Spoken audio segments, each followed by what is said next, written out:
All right. Evening to everybody. Those who are about to tune in. Just gonna take my time. Hope to get some stories today. There's a lot of craziness today about the Dolphins Cowboy game all over the place. Um,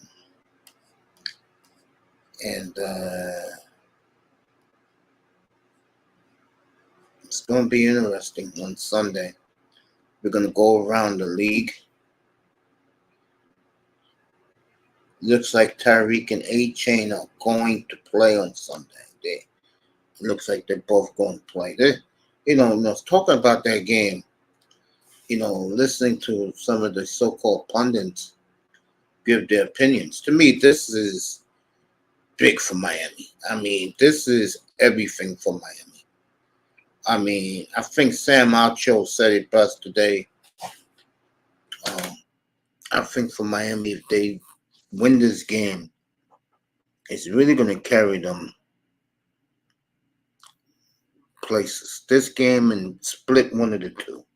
If they lose 2 out of 3, who cares? I do agree with that.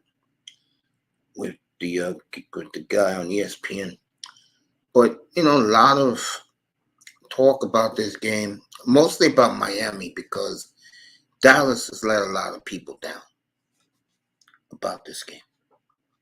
A lot of people thought Dallas was going to come in steamrolling. Instead,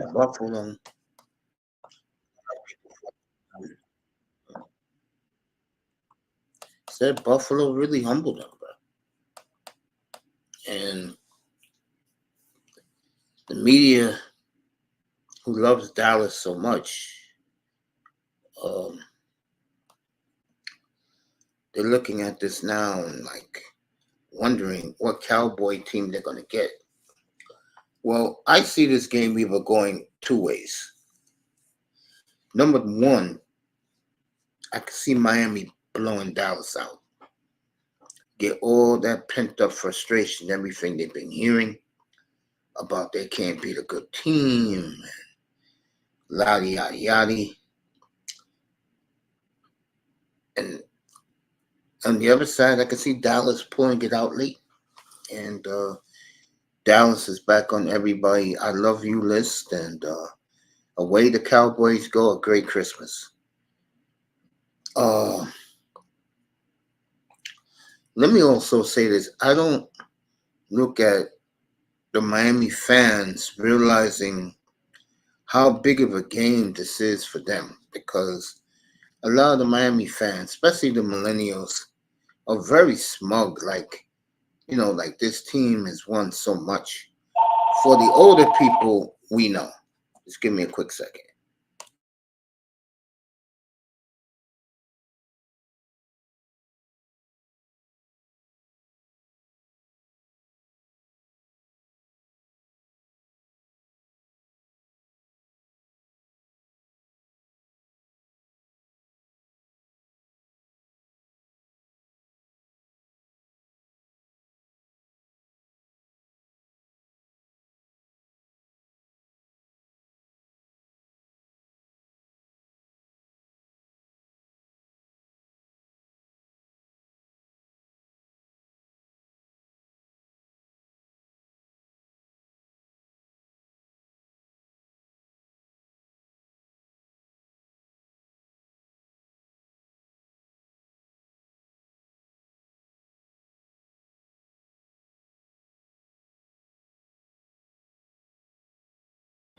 Yeah, this is a big game for Miami, period. This is a big game, especially for the older fans like myself, Flipside, 305, Larry L, Vic. This is a bigger game for us because we know the significance of beating Dallas is.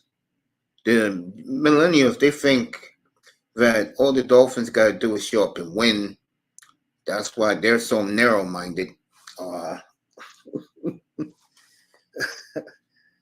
I don't see that at all. Miami got to win this game. And I'm not talking about win by a field goal or they get a lucky interception, they have to pound Dallas into the ground. Period. They gotta just do what they got to do. And I'm glad the national media is making this the game I thought it would be. I think a lot of the luster, though, has been taken off because Dallas got really humbled by the Bills last week. And that bothered a lot of the Cowboy bandwagoners, that they got humbled by Josh Allen. But I think this is going to be a very fascinating game. Either Miami's going to blow them or Dallas is going to beat them late. And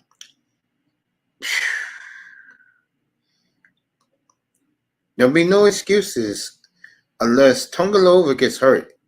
And he really hasn't been touched this year, really. Unless that happens, there's no excuse for Miami to lose this game. None. None at all. So, we'll see. We will know in 48 hours. Let's put it that way. We'll know in 48 hours when I do the post-game show which way it's going to go. Let me check out the league for the weekend. I know Detroit and Minnesota's huge. Detroit wins, they win the division. Vikings win, they're a step closer, and we'll have the Vikings and the Packers next Sunday night up here. I look at that game as simple. Minnesota, take care of your business. Just take care of your business. Win at home. And then we'll see. But I think that game, I don't know. I can't really call it because I don't know if Nick Mullins can handle somebody like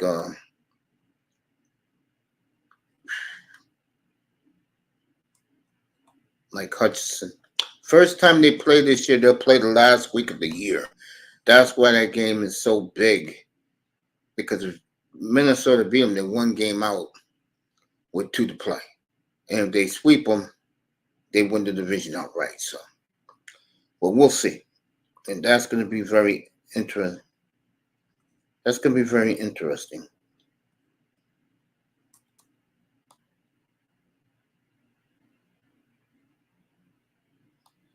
So, we'll find out. You know. Houston, that game is, I don't know about, let me find out about CJ Stroud. Because if Stroud is playing, that gives me a different look of that game.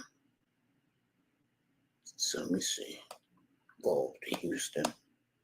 Let's see what Houston's doing in that game. 3 teams in that division, all 8-6. That's a credit to the AFC South. You know, if you look at the league realistically, it's the AFC South, 3 teams. The AFC North, 4 teams. Miami, Buffalo, 9 teams. Kansas City, 10 teams. And that's what you got. Let me see what's happening with Stroud. And I'll let you know. Whew. What a week. What a week. All right, let's see. Cleveland's rolling, folks. Matter of fact, to me, Cleveland is the most dangerous team of any of these teams. All right, multiple starters. All right, it's official. Stroud's not playing Sunday. That hurts.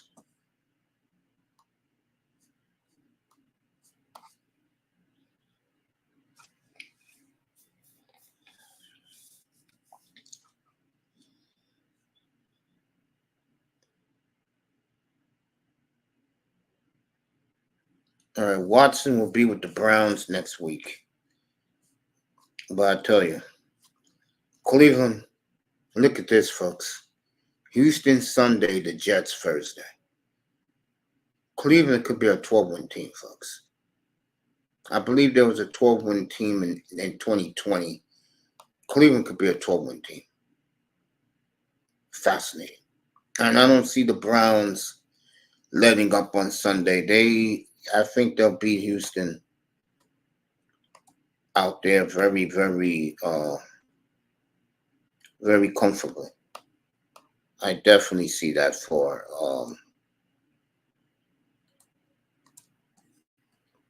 the Houston Texans, for the Cleveland Browns. Chargers and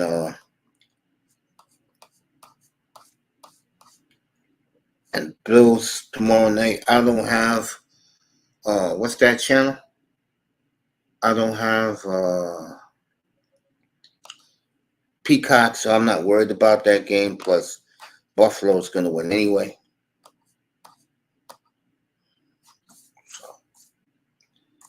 So Stroud's out for Sunday for that game.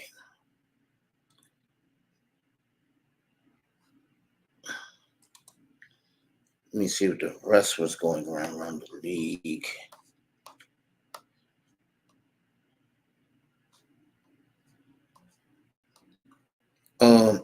Quarterback Jalen Hurts said that the Eagles were the most miserable 10-1 team.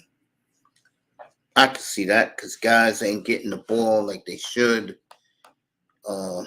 A.J. Brown's not happy. But don't worry, folks. I'm going to get to Christmas night. Don't worry. I'm getting to that. I'm leading up to that.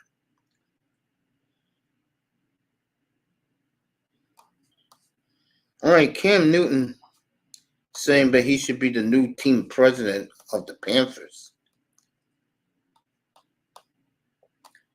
That will be interesting. The Lions offensive coordinator Brian Johnson says he wants $15 million a year to coach.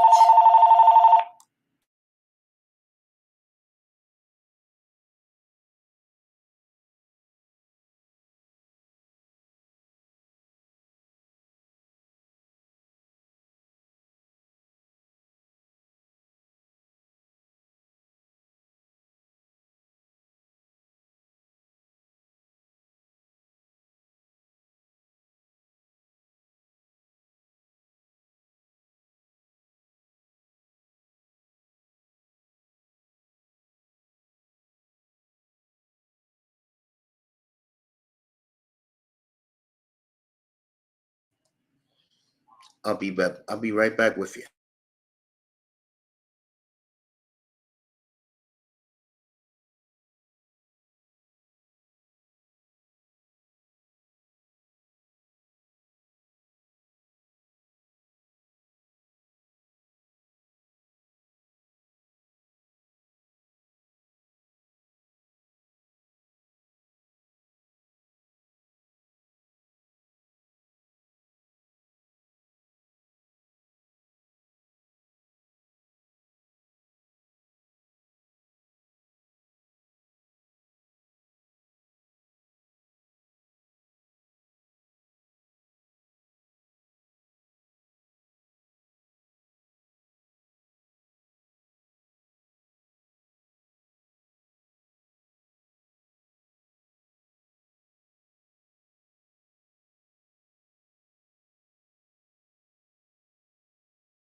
All right, I apologize for that. Talking to my nephew, wishing him Merry Christmas. Also, he's my business guy, and he's getting the thumbnails ready right now for the two big games. Sunday, Dallas at Miami, and Monday, the Ravens and the 49ers. Ravens in the building. Let me get back to what I was saying before. Uh, I look at the Browns, and the Browns are looking good, folks. I mean, to me, if I had to do the rankings, I would do 49ers 1, Ravens 2, Browns 3, and then you could do what you want with Dallas, Miami, and the Eagles. But to me, Cleveland is the sleeping giant in all this. And people better watch out for Cleveland. And it could be a long day for Case Keenum with a backup group of players in Houston on Sunday. No CJ Stroud, if you didn't hear, the receivers are both out. So Houston's in trouble on Sunday. Let's see what Raven is saying. Good, great old Miami fishes swimming to a Cowboys fish fry. Yeehaw. Fried dolphin, Tyreek, the weak fries, tour, buns, rape. Well, before I go to the other game, and let me put him up, by the way, since I wish my people tonight was joining me on Facebook, Twitch, and we'll be on IG on Sunday Live. Everybody, we'll work. I'm gonna work that in. We're gonna get to this game next about this man right here. We'll do it in a couple of seconds. Let me finish with this. Getting back, Sean's in the building. I see you, bro. You want to pull up, I'll pull you up, bro. It's up to you. Let me know. Let's say nigga drop the link. Let me get back to this real quick. Everywhere you hear today about this game, a lot of people think that these two are twins. They're the same. One can't beat a good team on the road. The other one can't be a good team, period. But I can tell you this, and I'm being honest. I think the Cowboys let a lot of people down.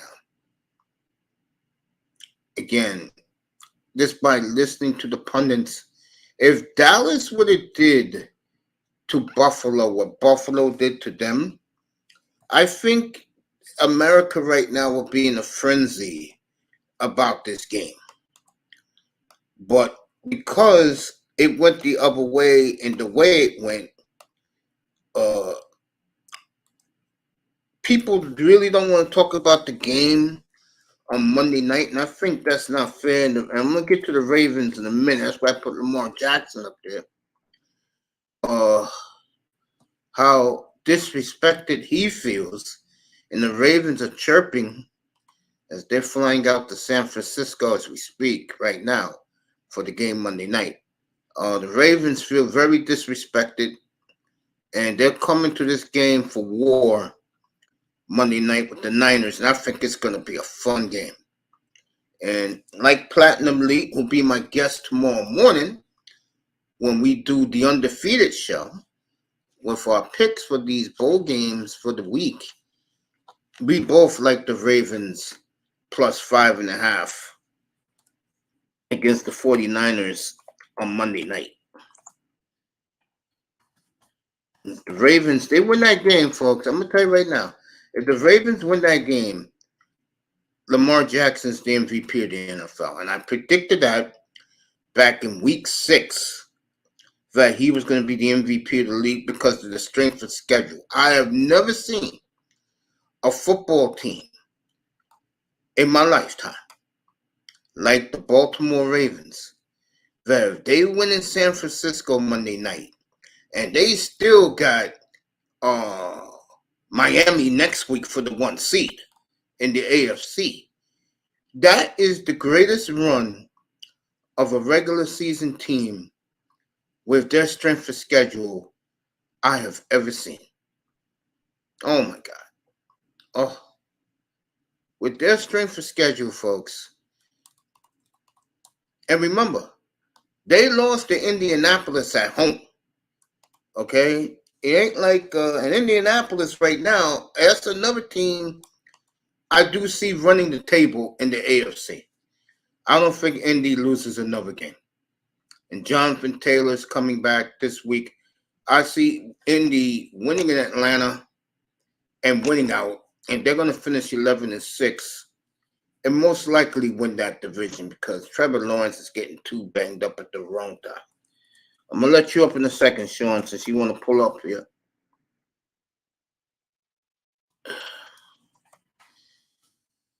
And this is going to be a strange next 3 weeks, folks. So fasten your seatbelts because a lot of teams play good competition. We'll be in Arlington next Saturday night for Jimmy Johnson night.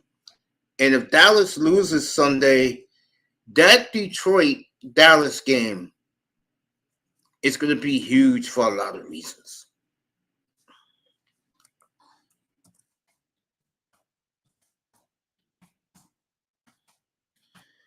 And if you're a Cowboy fan,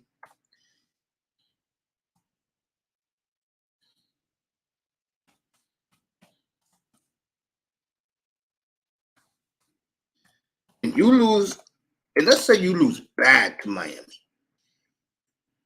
I hate to say it, Dallas is going to be the same old shit over again for you. And Cowboy fans like Raven is going to be so pissed off.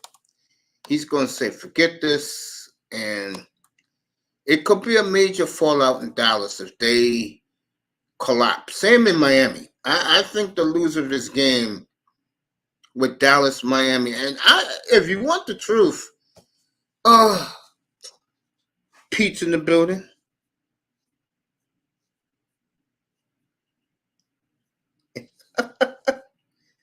Same for you, Pete. Let me say what's up to Pete. Pete, you want to pull up? Come on up, bro. Give me a couple minutes, man. And then we'll do Ravens and Niners.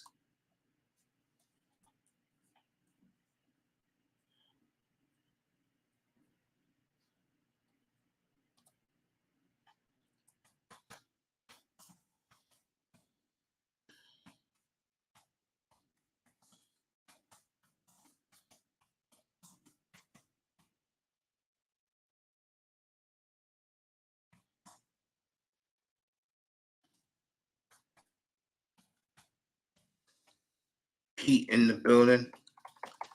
I'm up here in a second. Just saying, wishing them happy holidays. Ravens celebrate a birthday. The birthday boy today, 305, is not here yet, but I wish them happy birthday this afternoon. Matter of fact, this morning I wished them happy birthday because I sent them a couple of nice things that he liked. Dolphin burgers and pineapple tour buns. Well, I'll say this, Raven. The way the national pundits, except for Michael Irvin, making a complete fool out of himself, and I'll get to that. I'll get to Michael Irvin. Oh my God, Michael Irvin, you talk about bias and being a homer.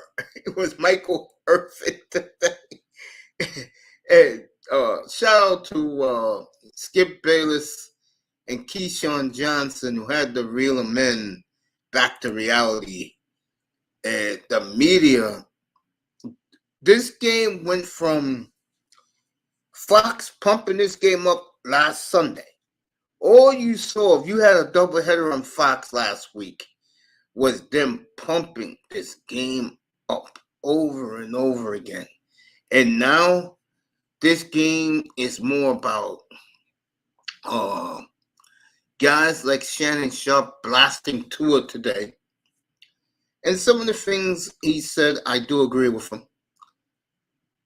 And, you know, you had the other show from Fox Forgot the name of it. The one with Joy Taylor. And they were talking about how they're twin brothers. Shady McCoy was saying, and I agree with that too. Dolphins going down, going to drown in their own spot. Okay.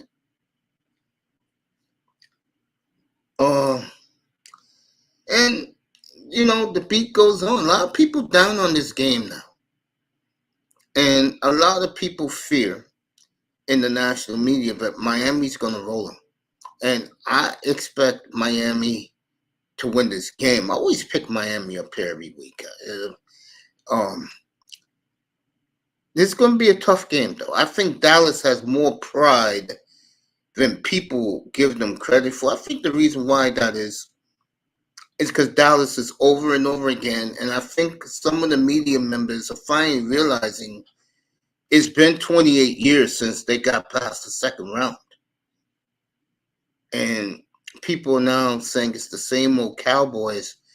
I will say this, if I am a Dallas fan, watch out for Tampa Bay in 3 weeks. And if you don't think, Dallas, that Tampa Bay remembers what you did to them in their building last year, think again. Okay. How can I say this? If that is the matchup, it's looking more and more, it's going to be Tampa. They play the Saints next week, by the way. They play the Saints next week in Tampa. Mayfield's playing great. I saw Mayfield last week in Lambeau just tear the Packers an a-hole. And next week we'll do the live and die in Green Bay next week, as that organization is falling to pieces. But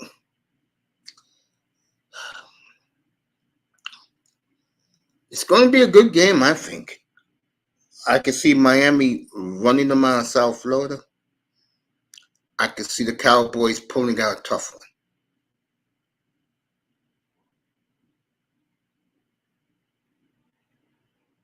Tampa Bay, I have the night off for Tampa Bay. Okay. All right, let's get to the now, which was the undercard, is now the heavyweight fight game in San Francisco Monday night. I'm going to be doing that game, have a watch party for that game on Monday night. Ravens today, Lamar and a couple others chirping that they feel very disrespected that they're going to San Francisco to get their head handled. I totally disagree. I'm going to take the Ravens to win this game outright because they do something not too many teams do. They can out-physical you. Speaking of it, here he is, the birthday boy. Happy birthday, 305.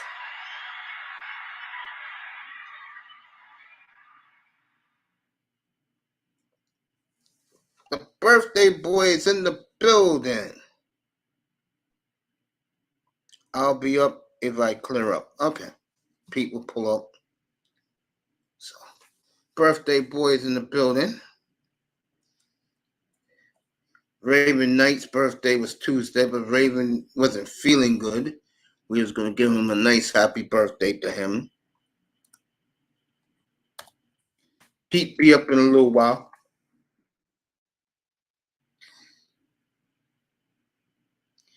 .305, his wrestling just started SmackDown. If you know 305, his wrestling comes first. And he'll pull up after the wrestling. I'll be on again tomorrow morning at 11:05. Me and Platinum Elite will be on tomorrow. We got a lot to talk about. So if you enjoy me and Platinum, tune in tomorrow. It's going to be a good one. Platinum was in a great mood today. I was on his panel again, me by myself again, talking about Simone Biles and about the type of brothers that would kick it to. It was a good show.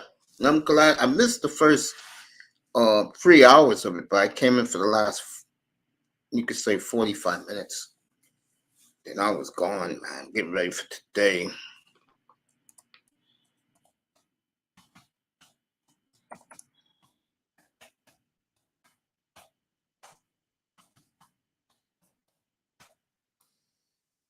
Boy, it is just great to be alive, to see another day.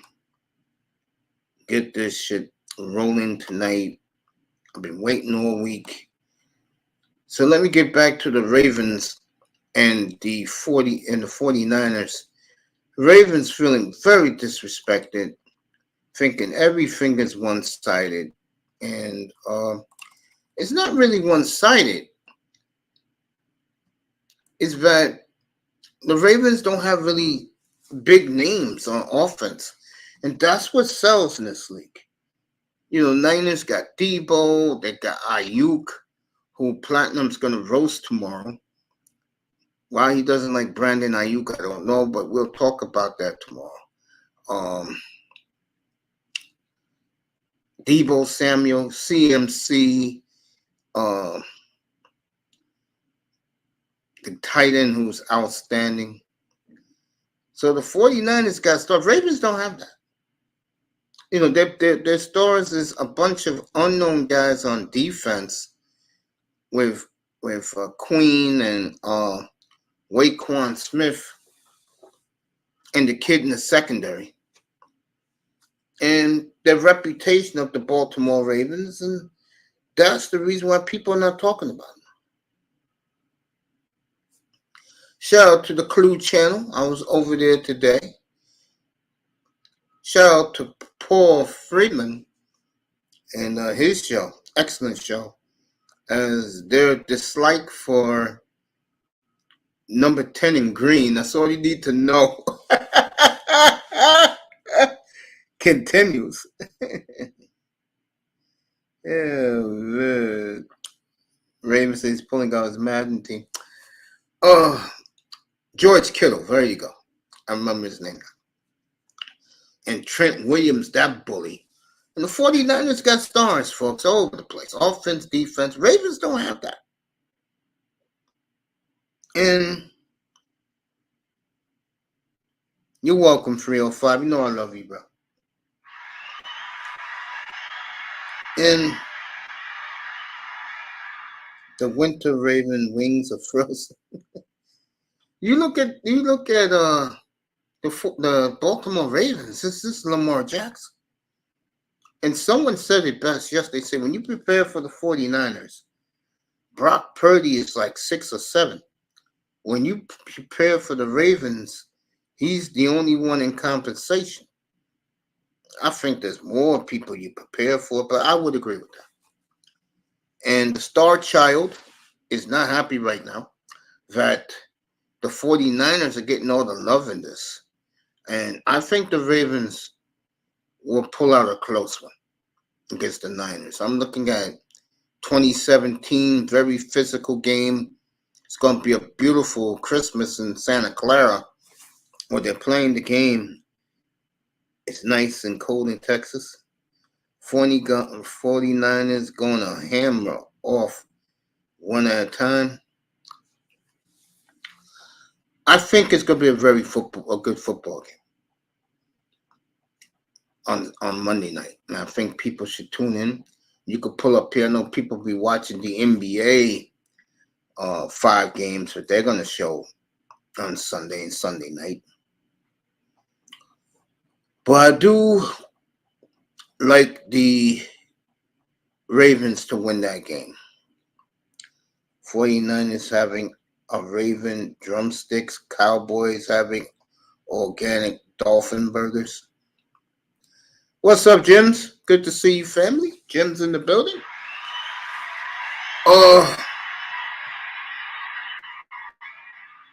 And I gotta go with the star child in this game.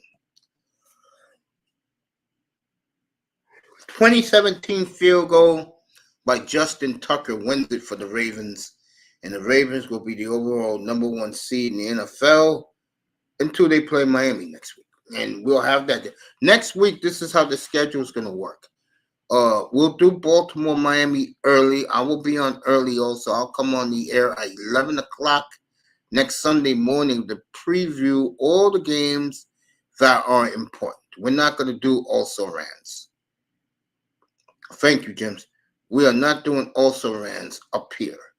Like Sunday, Green Bay and Carolina repeat. Green Bay and Carolina does not exist. That game is not on the board up here. Okay, doesn't exist. Jets and whoever they play this week, that game doesn't exist. Giants don't exist. Jets and the Redskins don't exist. Whoever the Giants play don't exist. Okay? A lot of these games don't exist this week. Okay? So if you're looking for me to come up here and do the also rans on Sunday morning, that's not happening. Sunday morning will be mostly Miami and Dallas. Miami, Baltimore, Kansas City, and Cincinnati, Green Bay at Minnesota next Sunday night. I'll have the Green Bay game up here next Sunday night, and it'll be interesting. And but Miami and Baltimore is the big game next weekend. Let me tell you what happened.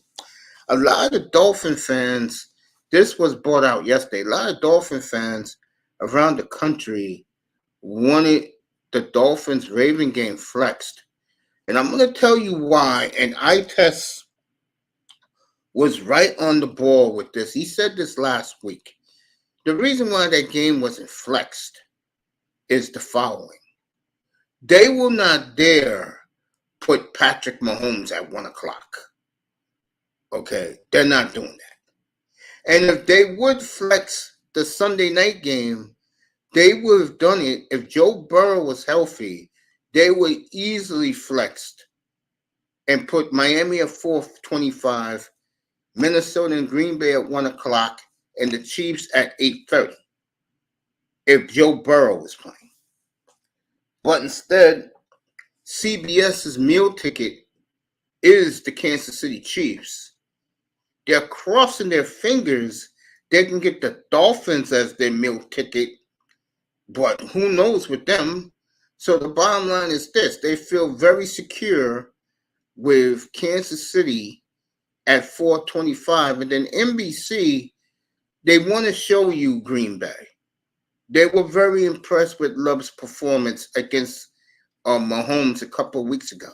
And that game is going to be for a playoff spot for the Packers. So they're going to show you that game and leave it there and show you the progression of Jordan Love and the Green Bay Packers. Because let's be honest here, the Packers are the NFL, not the Cowboys, not the Steelers, not the 49ers, not the Dolphins or the Raiders. And God knows, not the Patriots. We all know, but they're so goddamn regional. But the bottom line is this. Green Bay is the Yankees of the NFL. They have the most championships. They have 4 Super Bowls to boot. And everything in this business runs through Lambeau Field. And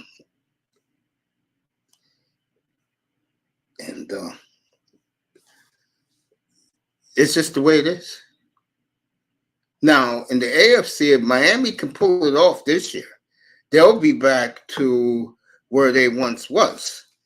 And that's what CBS and Fox and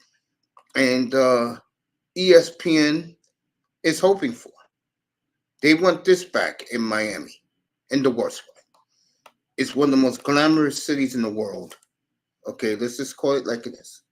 It's hot, it's lit, and America's going to see that again on Sunday. And I want to see something Sunday also that I think is going to be interesting. How many Cowboy fans will be in the stands on Sunday? When Fox come on the air and they show you the Cowboy fans first, that's going to be a problem. That's going to be a problem. And the question I want to know is, and this is for me and the older Dolphin fan, not the young guy. Young guys never seen them win a damn thing, so their opinion doesn't matter. Is the mystique back in Miami? Between 1971 and I want to say 1993, playing Miami, you saw them every year, Monday Night Football. They were there to end the season out there in mid-November and then December again. Will the mystique come back to Miami? We're going to find that out Sunday and next Sunday. So next 2 weeks, we're going to find out, is the mystique really coming back? I was watching a couple of young men from the Midwest today, and they said something. They did a video about how they would love to see the AFC Championship game in Miami this year. And if it is in Miami, I will tell you right now, God, it will be for me, it will be a glorious, glorious scene to see either it's Baltimore or Kansas City go to Miami for the Cleveland. I mean, it could be anybody go down to Miami for the championship game. It will be beautiful to see. It will be unique. More than the Dolphins. Then again, you're Ratchet and shit, probably not. I don't know what he means by that. Yeah, Packers are much more than the Dolphins. It's not even a question. The Packers are the Packers. And shout out to all my Green Bay buddies, because they know that my loyalty to number 10. But back to this. Miami wins this game. You get the championship game back to Miami. Wow. I will be very, very excited for the fan base, especially the older fans. Again, the younger fans, you can't deal with them. I mean, Jesus, you can't deal with those clowns down there. And you know me, if I'm doing this tonight, which I am about to do it in a couple of seconds, the Dolphin God's Dynasty about the Dolphins in the early 70s, I will say this. It will be great for the NFL.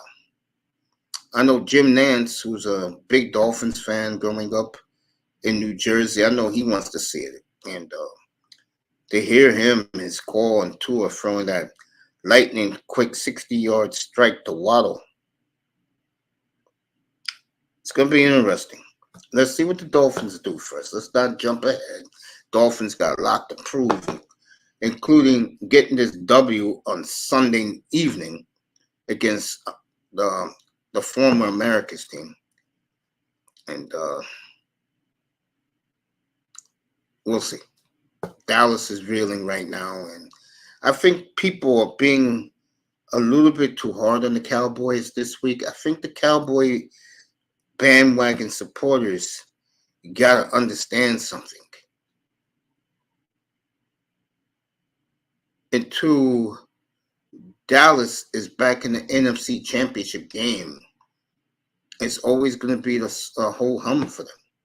And I think the media, the fever pitch, Dak this, Dak that, and now Star P's in the building.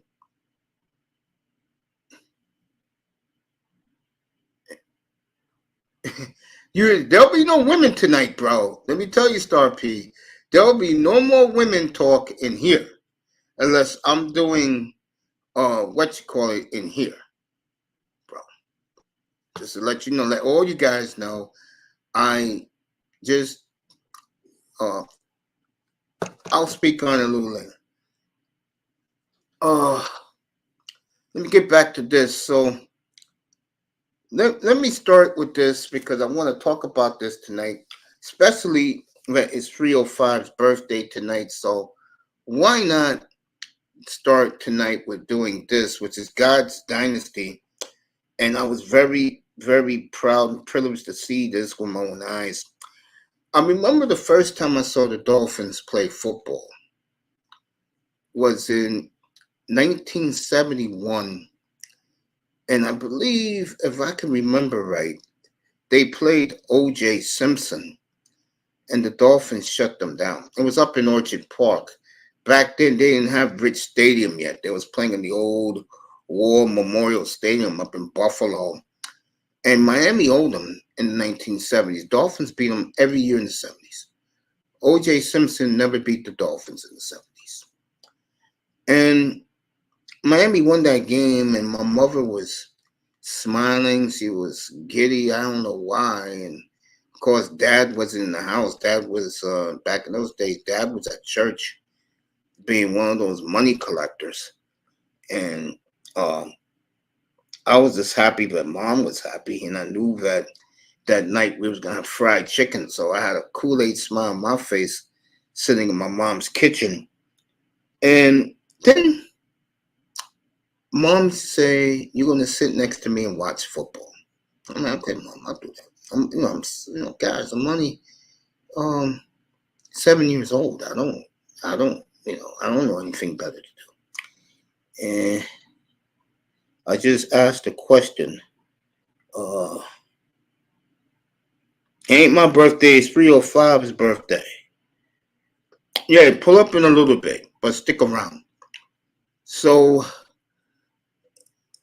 let me fast forward to the longest playoff game ever played, which was the 71. Yeah, I told you, Star P, stick around for a little bit. Which was the 71 AFC divisional playoff game. And ironically, it was Christmas Day, 1971, with Miami going to Kansas City and playing one of the all-time great playoff games you ever saw. And Ed Pollock had, back in those days, which was unheard of, 283 combined yards. And he was a one-man team for the Chiefs. And on the other hand, the defense kept them in it, but Bob Greasy, who struggled through that game, lightning struck at him in the fourth quarter, and the Dolphins tied the game late. And Ron Stenerud,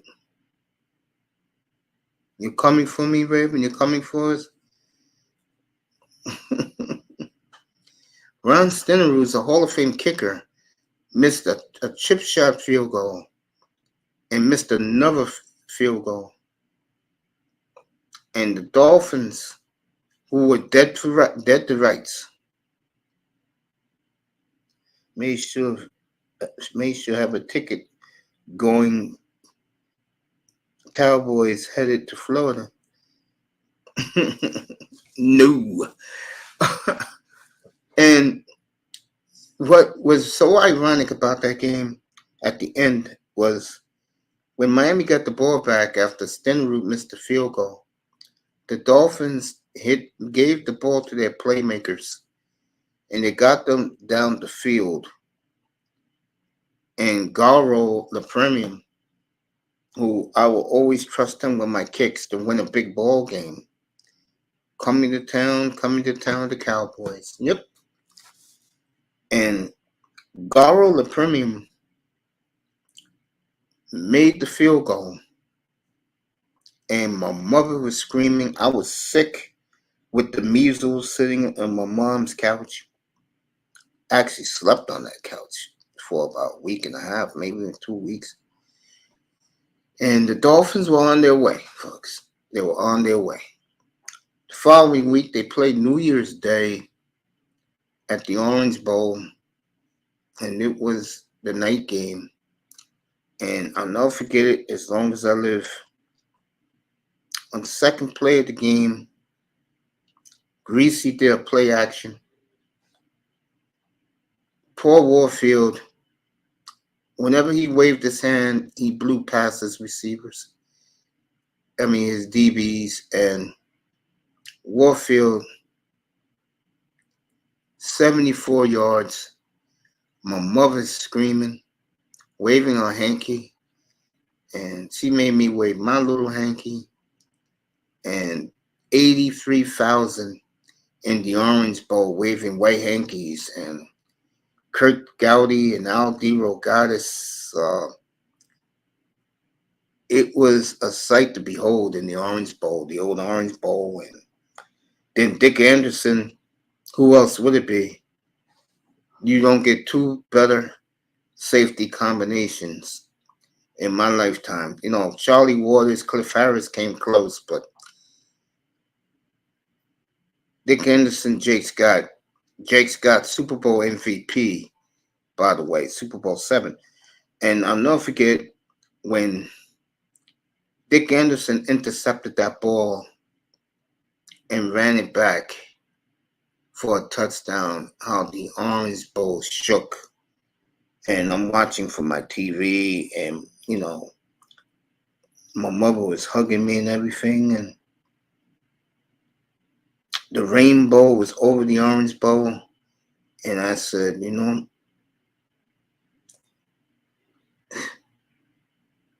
well, I said, Mom, Flipper's going to go to the Super Bowl. And I was wondering what was the Super Bowl back then. I was a 7-year-old kid. And when I saw the Super Bowl a week later, there was no 2-week off back in these days. Super Bowl was the following week. And I saw the Cowboys, and I talked about this the other night.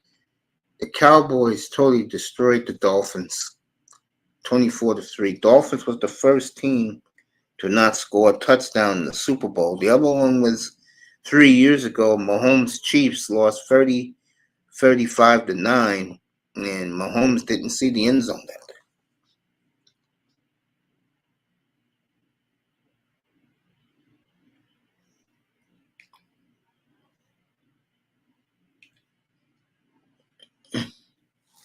Dolphins play with their own food before they eat. And Bob Lilly, one of the all-time great players in the NFL, Mr. Cowboy, they called him, destroyed the Miami offensive line and chased Bob Greasy all over the place. And Miami lost 24-3. And, you're a kid, you don't know how football works, but you wanted to see football again, and goddamn, I did. Dallas got him, but in 72 and 73, it was a whole different ball game. 72, Miami played the Vikings week 3. I'll never forget it. And this is a guy that close to all you Miami fans' hearts who live in South Florida. Jim Mad Dog Mandich. That's right. That Jim Mandich. All right, Miami. That Jim Mandich scored the game-winning touchdown in Minnesota. See, Minnesota was good in those days. I mean, the teams in the NFL were Miami, Pittsburgh, the Raiders, and a little Cincinnati. And the NFC was Dallas, Washington, Dallas, Minnesota, and the Rams. And to win in Minnesota back then was huge for the Dolphins. And then in week 5, tragedy happened. And I remember when he got hurt, which was Bob Greasy, who snapped his leg. And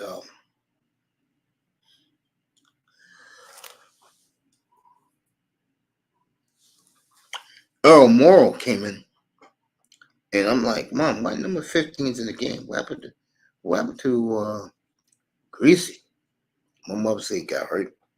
And I said, okay. But I don't know if we're going to win a lot more games without him.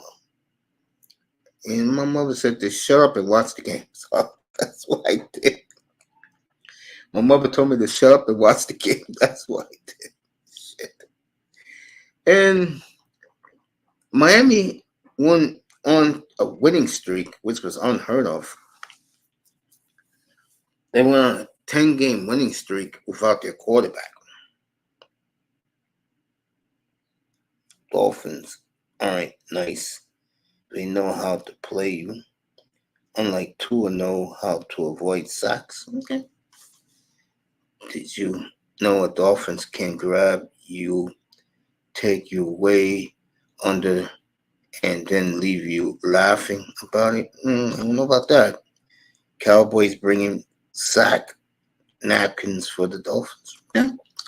Well, let me finish the story about the dynasty years, which was this awesome in the 70s.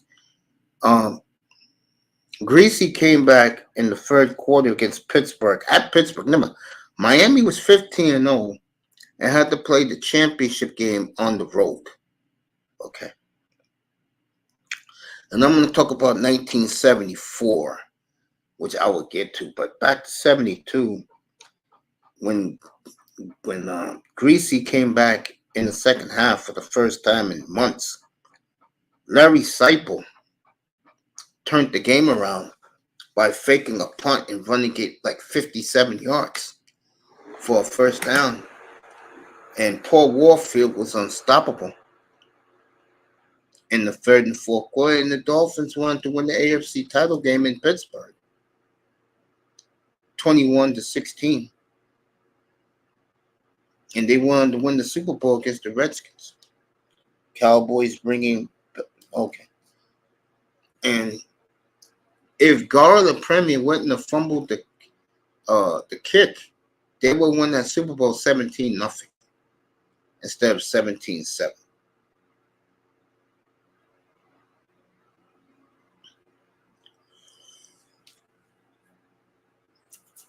So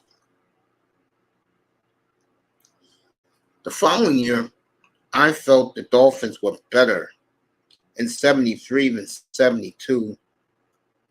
They only lost 2 games that year, and they went on to roll to a Super Bowl title. And they went the first team ever to go to 3 straight Super Bowls. And then hell broke loose. You lose the greatest fullback of all time. You lose the greatest wide receiver, or one or two, number 2 of all time. You lose your best lineman, and you lose your best all-purpose player in Jim Kick. So you lost Zonka, Kick, Warfield, and alignment to the World Football League. Abdul in the building. One of those days in the thumbnail should be in the Hall of Fame. One of those guys in the thumbnail should be in the Hall of Fame. Happy holidays to you, Abdul. Appreciate you, man.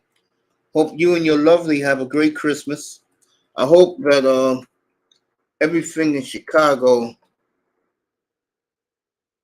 I know it's heightened somewhat.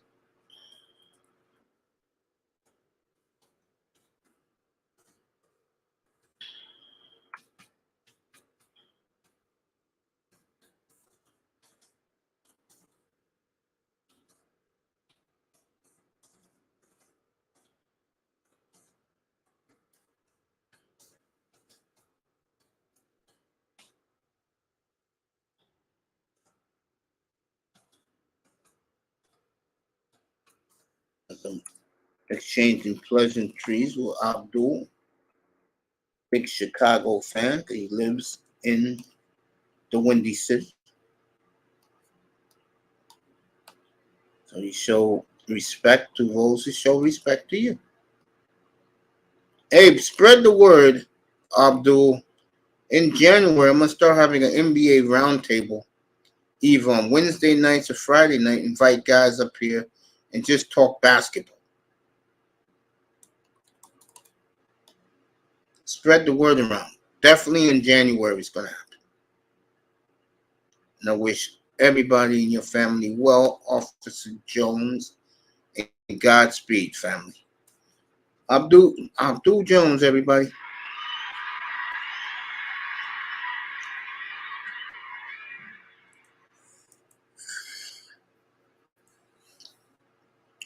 In 73, the Dolphins were much stronger than 72.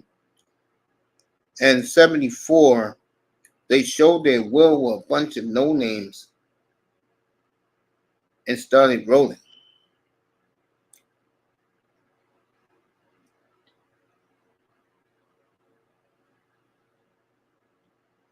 So, thank you, Abdul. Appreciate you, fam.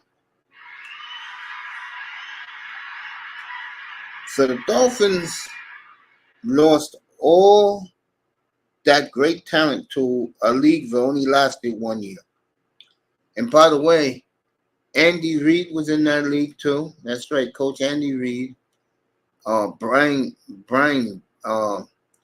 Jim Fossil, he used to coach the Giants, was also in that league. But that league defunct. Dolphins that year went 11-3, had the second best record in the AFC, yet they had to go play on the road to the Raiders, who had the best record. While Pittsburgh is shutting down O.J. Simpson. And the see a hands game,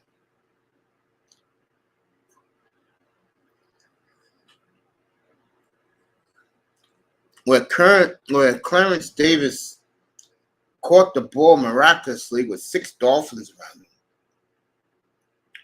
And some people told me ever since that game, the Dolphins have been cursed. Now, how I look at it is, I wouldn't go that far.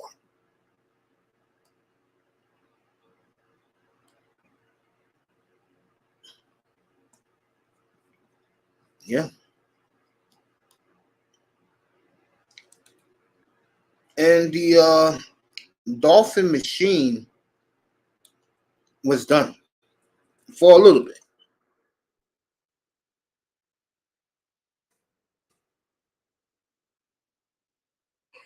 A lot of players retired from the defense.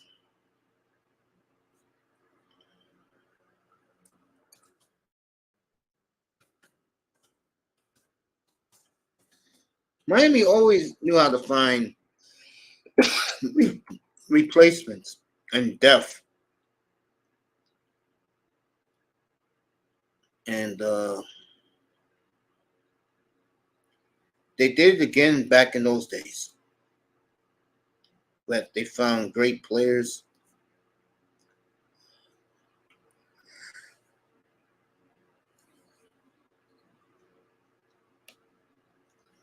And, you have to give that team a lot of credit for even fighting.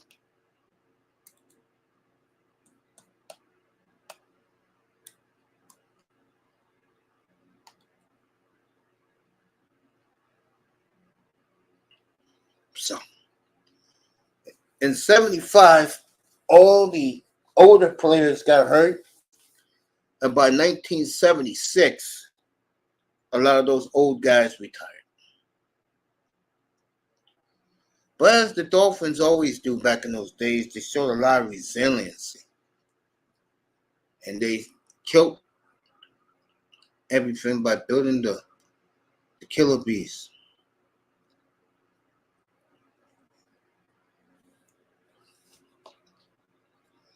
That was Bob Brzezinski that got in the trade with the Rams. Kim Bokamper, as you guys know him well for doing the fish tank and doing things like that in his sports bars around South Florida. History would have been a lot different if Kim Bokamper would have held on to that interception in Super Bowl 17 and the Dolphins would have added more championships.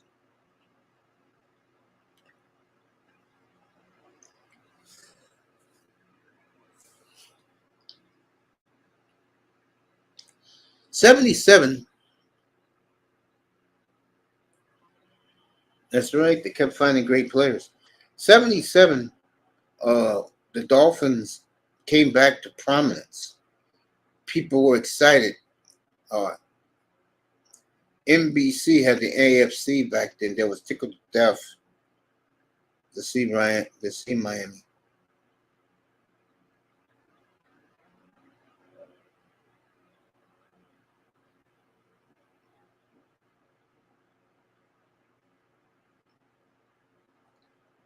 So,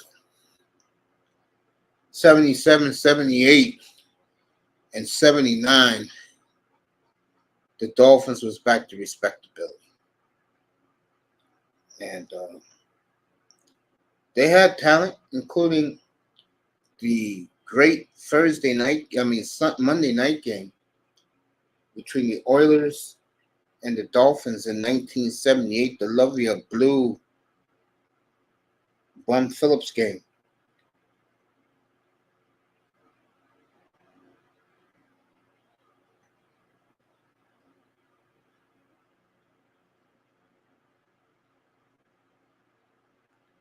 So, 1980 saw end of an era.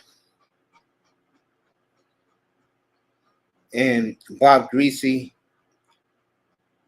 had a shoulder problem, and he had to retire.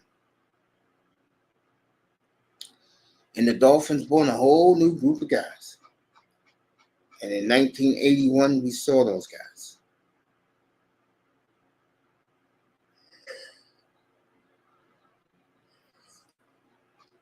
We had guys like Jimmy Cephalon. We had Jimmy Cephalon, Durio Harris, Nat Moore, Tommy Vigorito.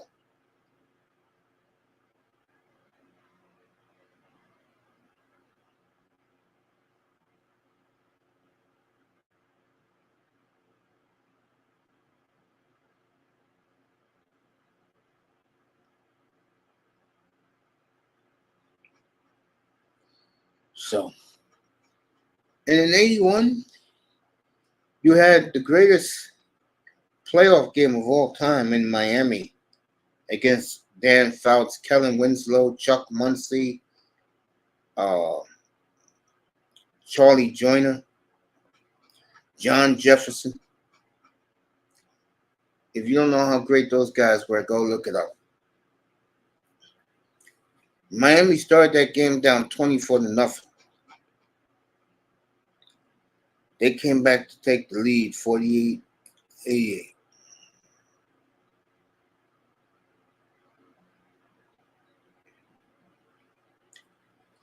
And you know, when I think back on that time, it was a beautiful time. Matter of fact, I can honestly say that Dolphin team in 1943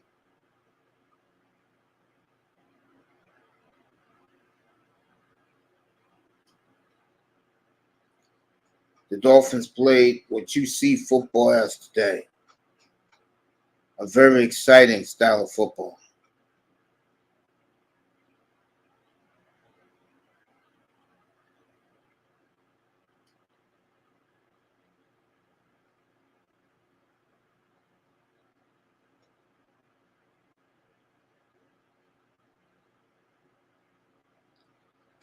So, in 82, infamous Sports Illustrated cover was Reign of the Dolphins.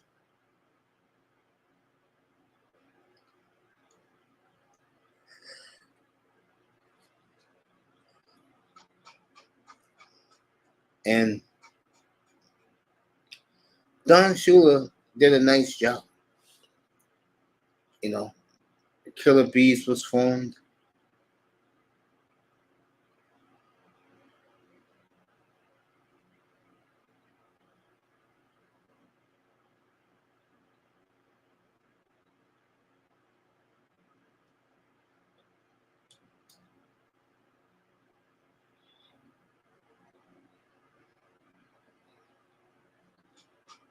Yep. Dolphins had new stars for their fans. And little do they know, at the end of the 83 draft, God gave them a gift that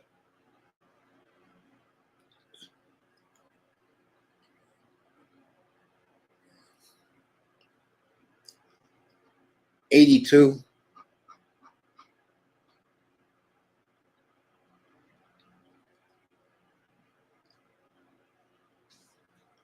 you know. And when you have that type of talent walk into your building, don't you should have, don't you have to have a quarterback to last?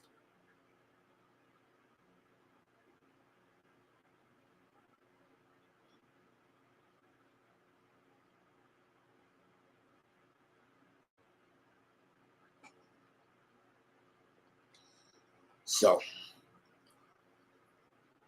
in '84, the Dolphins lucked out, and Dan Marino landed in their lap, and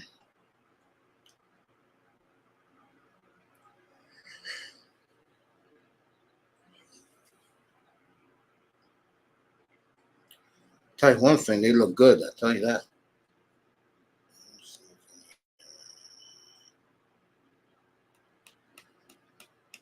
In '82, they lost the Super Bowl to the Redskins.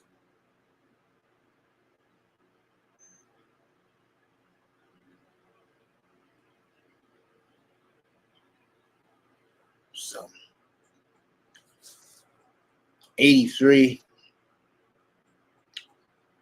Dolphins tipped their hand. They was going to draft one, and they sure did.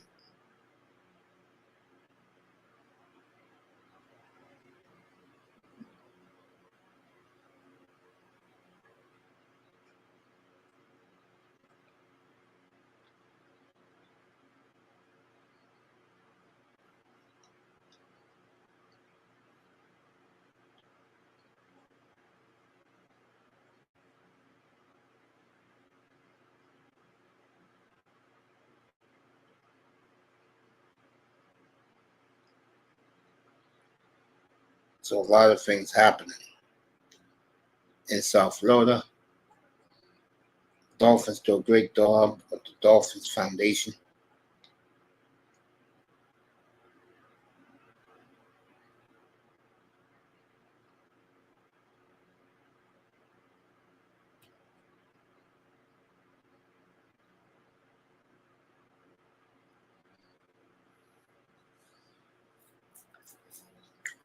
Dolphins got Marino and Overstreet in the '83 draft, and the way they went. Tomorrow night, I'll take you through the Duper and Clayton years. Well, I'll wait till tomorrow night and do that.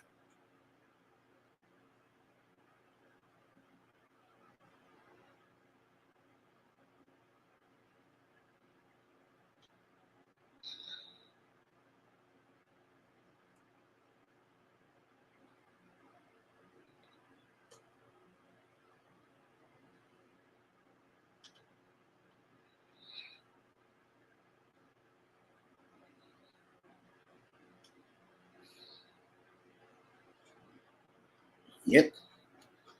So tomorrow night when I'm up here, 6:30 Eastern time, we will do what we call it the Marino years, but we're gonna do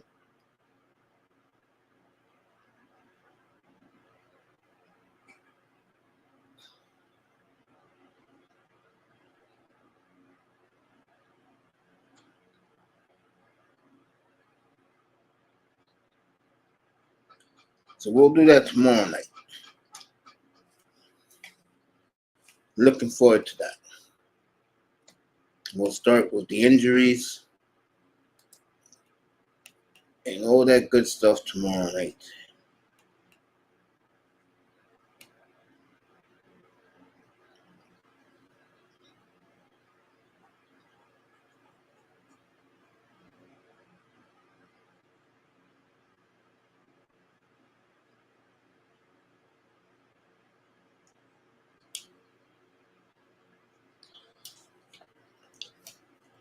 Appreciate talking about this Dolphin dynasty.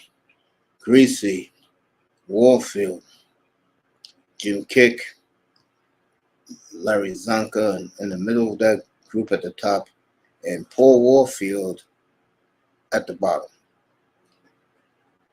The next side, they'll be reversed. They'll be just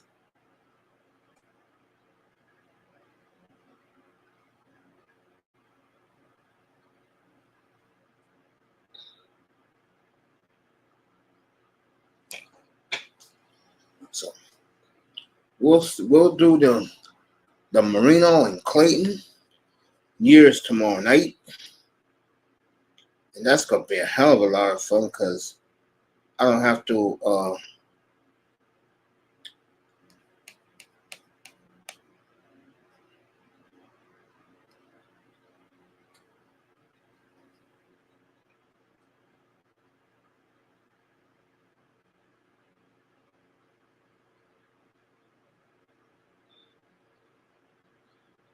So we'll celebrate these two great guys tomorrow night. Looking forward to that.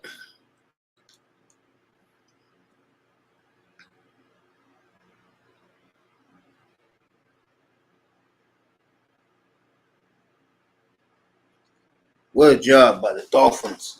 Back in the good old days. I'll be back in a minute, everybody. Don't leave. I'm coming right back. Ooh. Look at this bottle of water. Ooh.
Now,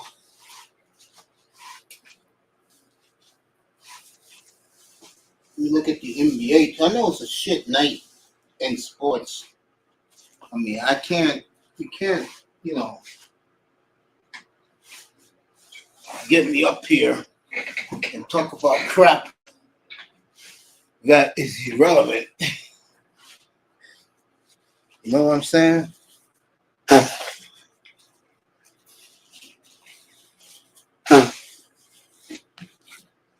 Oh boy. Let me go over here, turn around, see what's happening in basketball tonight.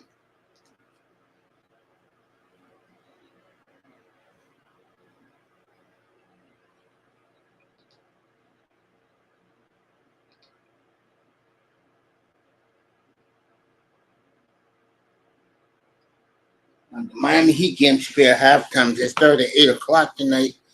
Oh, so we'll do Miami and Dallas on Sunday, and the Ravens and the 49ers on Monday.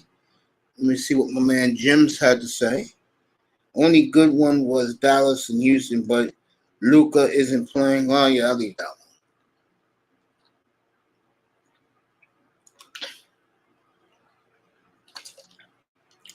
Dallas off to a very good start in the West. So is Minnesota. I'm hearing reports Oklahoma City can't beat a good team in the West. That's not good. We're going to need to beat those type of teams if you want to get to win a goal. And I got to find that thumbnail. But I heard the Inferno is finally gone off in Phoenix. So the Suns is already wearing off. I knew it would. Anywhere KD goes, is issues. Except when he played in Golden State.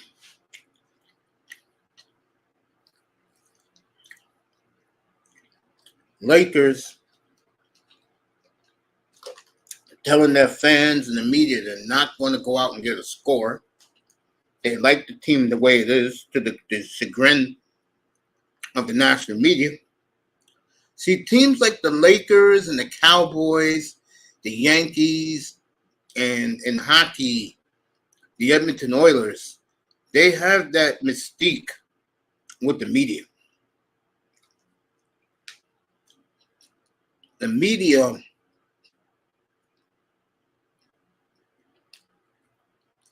cares about them more than they do the other teams in the sport.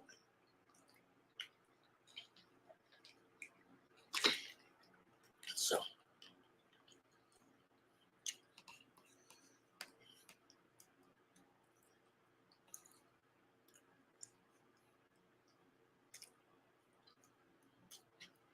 QZ in the building. What's up, family? Nephew dropped by, say hello to his Uncle Mace. Salute to you, family. Oh, yeah.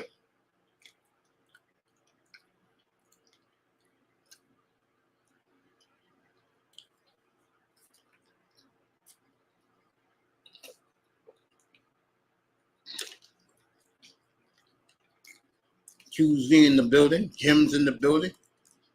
Ravens in the building. 305 will be here in 90 minutes. He's watching his wrestling on his birthday.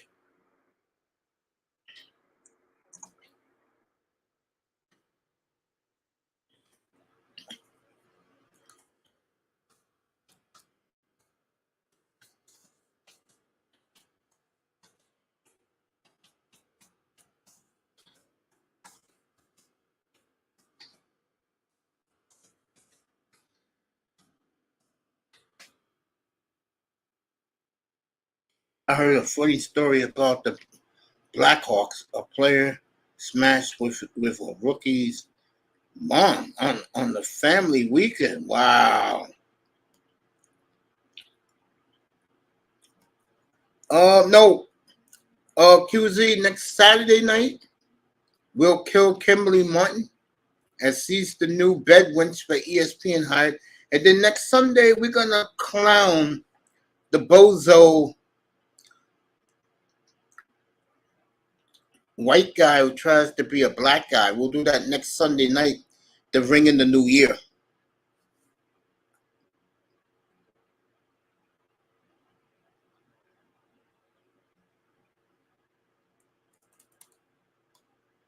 So you get a doubleheader next weekend. I gotta take time off tomorrow, man. I need my rest, bro.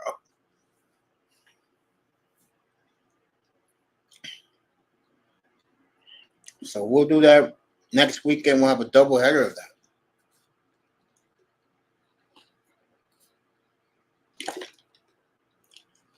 Guys, love when we get into shows where we kill the sisterhood. So I may do that Dolphins show early tomorrow after Platinum leaves. And this is the show tomorrow with me and Plat. And show you the thumbnail. Good to do collabs with Platinum Elite. We got a good thing going together.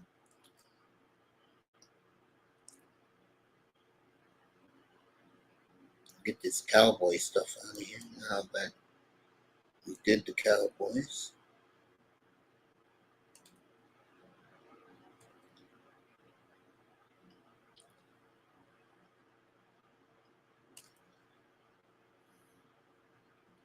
This will be tomorrow show. Another thumbnail is already up. You know, I get the thumbnail and it's going up. And this is what me and Platinum will be doing tomorrow night.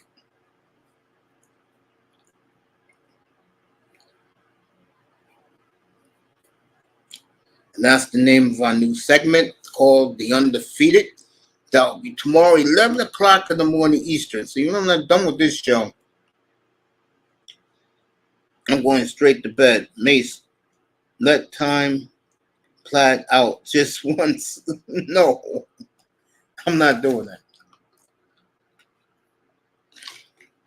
Me and Platt do good business together.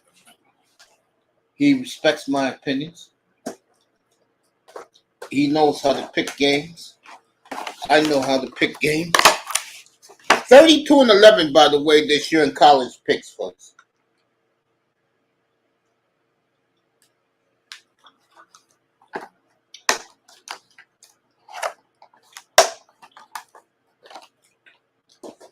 Thirty-two and 11 against the spread.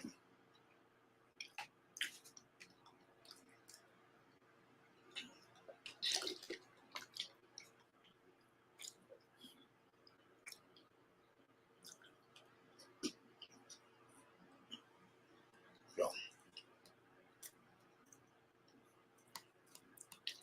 QZ's laughing.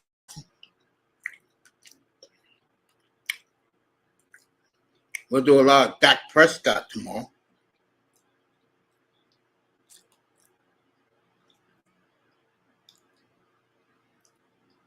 Yes, sir. I sure do. Thank you for that advice again. Yep.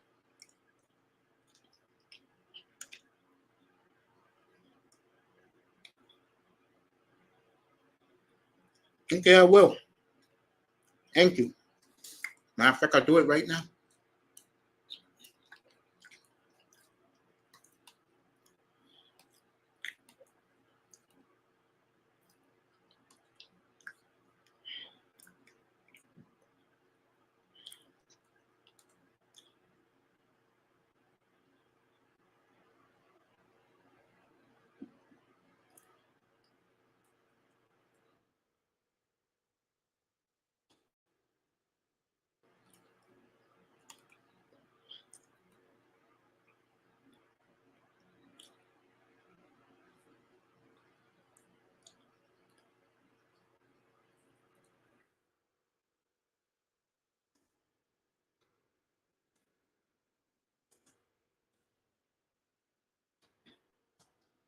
The NBA card is dead.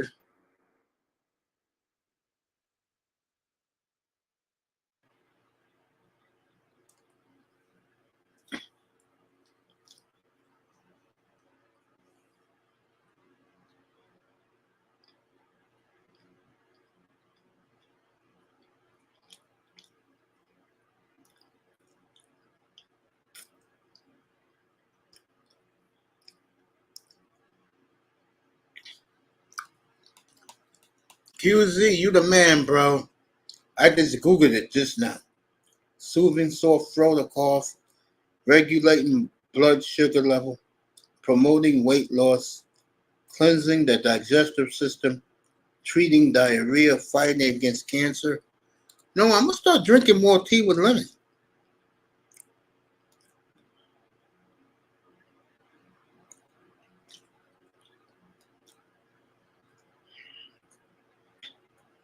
All right, I appreciate that.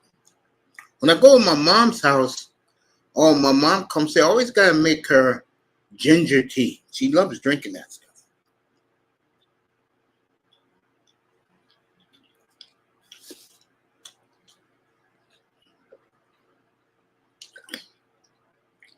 I gotta buy a real ginger in the supermarket and make her a ginger tea. Yeah, I'm gonna start drinking lemon tea from now on.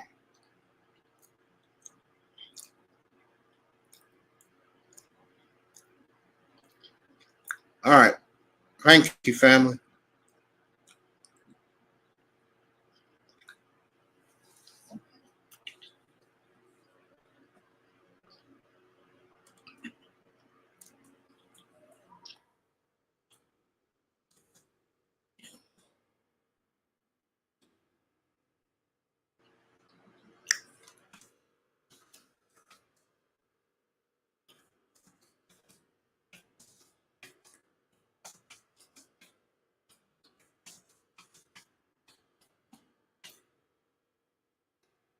Yeah, man.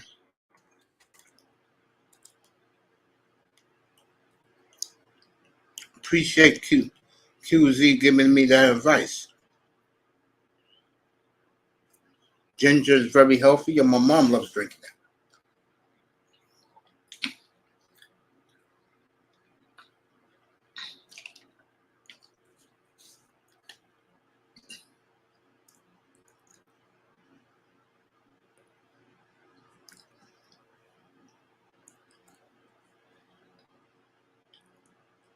So we'll have that tomorrow. Drop by, everybody. 32-11 in college this year.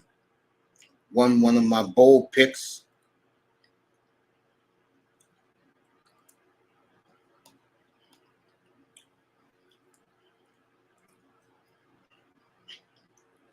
I had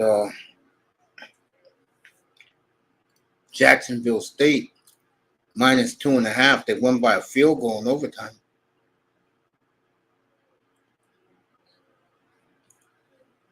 And I got two more bowls I'm not going to tell you about.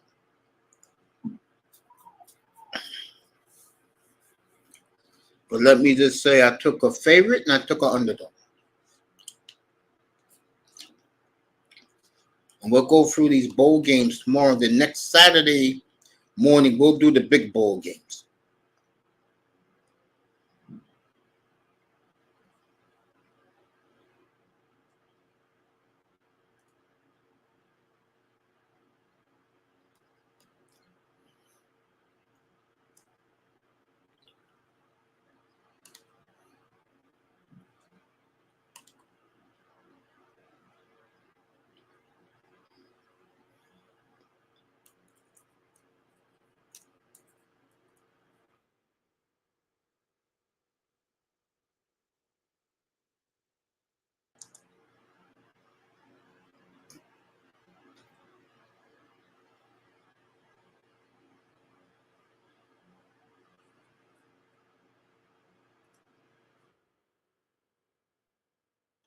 So me and Platt be together again. First time in about 2 weeks. We'll be together.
So my brother QZ gave me that advice. I'm gonna start taking that advice tomorrow morning. Instead of me having a cup of coffee with Platt, I'll have some lemon tea with Platt tomorrow. I can do that.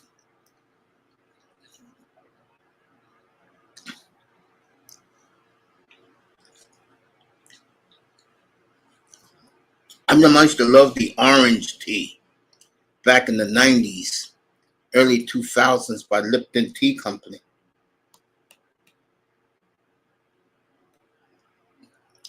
I remember those days, man. Stay up here a while, celebrate 305 birthday tonight.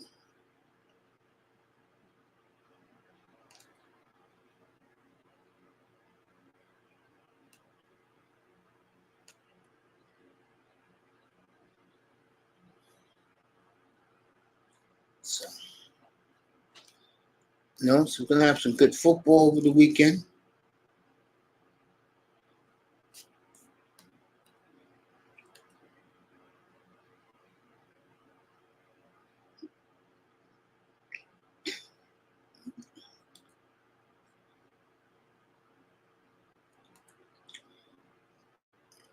So, I'm always in a good mood in here.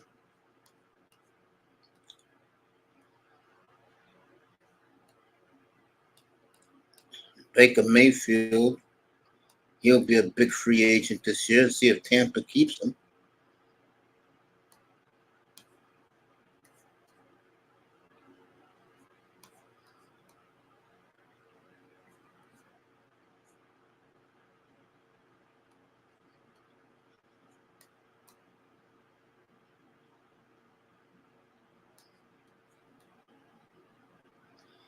Jalen Hurts saying that this is not of the team.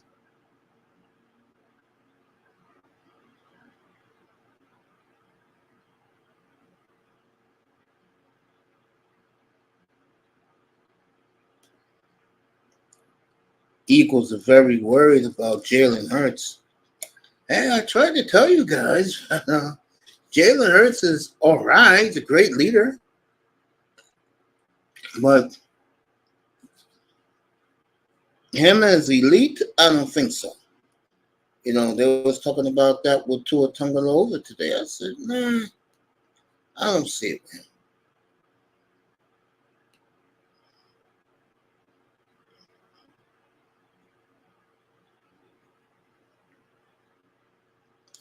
Wow. Alex Baum saying that he hates Philadelphia. Wow. Interesting.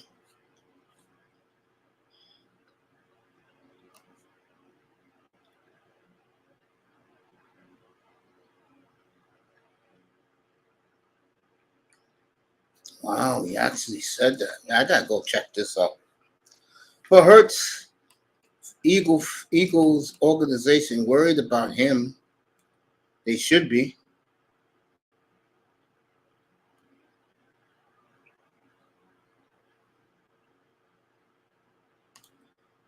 Wow. So it's on Twitter. But Alex Baum said he hates Philadelphia. Wow.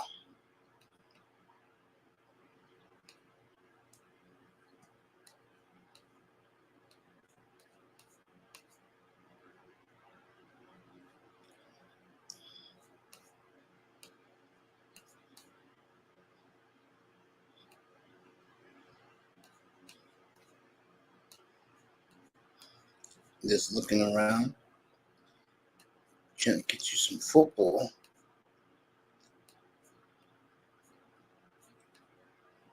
I could care less about the last 25 free agents available.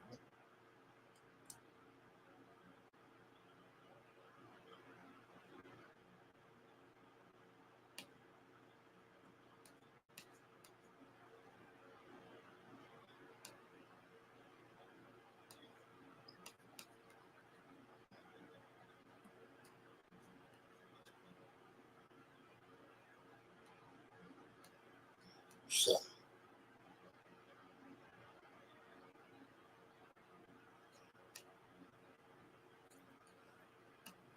the Dodgers have paid a whooping $1.25 billion on two players, and Yamamoto and, of course, Shohei Ohtani. You know, the Dodgers will be on MLB TV every night this year.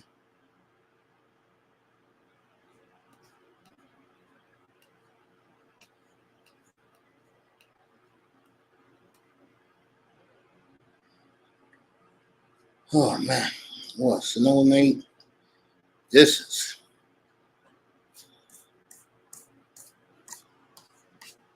Help us all, folks. Help us all. Oh, man.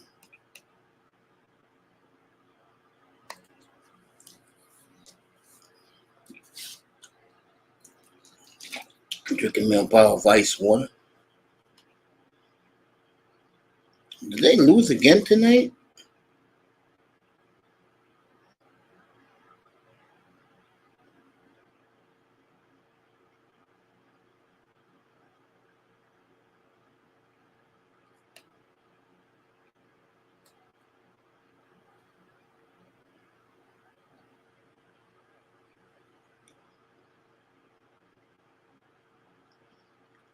All right.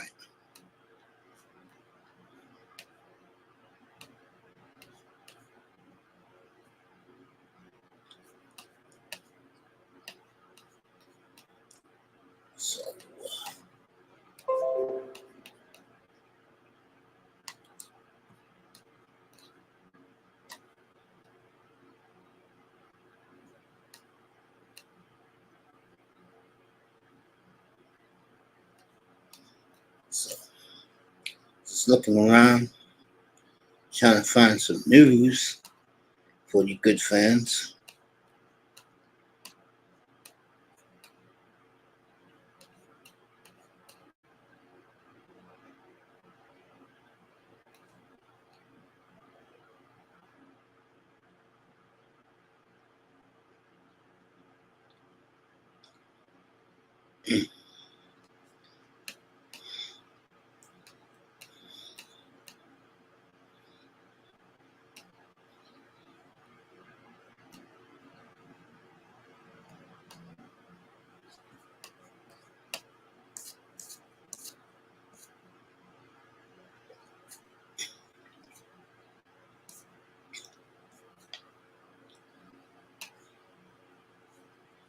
So let me get out of this sports shit.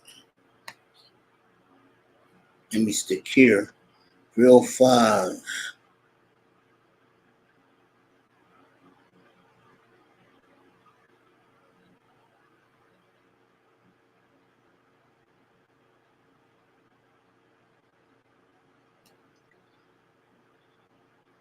To live and die in Dallas. I don't know. I don't know about that.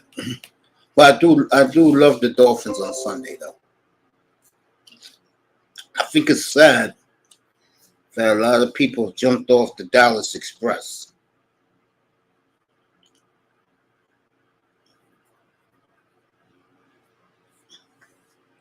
So 305 to live and die in Dallas. He's referring to the big game on Sunday.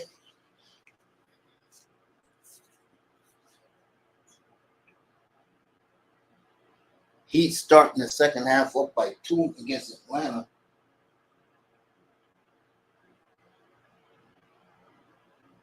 As of course, what else is new? Kyle Lowry limping off the court. Hey, baby girl. Toya is in the building. Say what's up to Toya. Shout out to Dallas. Yes. We love you, Toya. Welcome back home for the holidays, baby. Glad you're back home safely.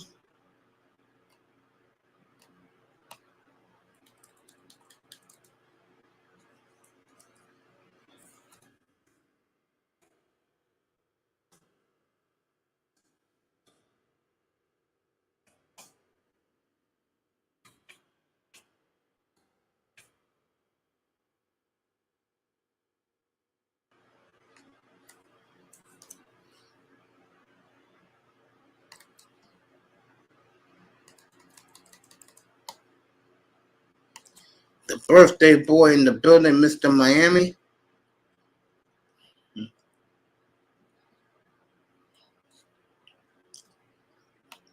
Toya is saying what's up to us.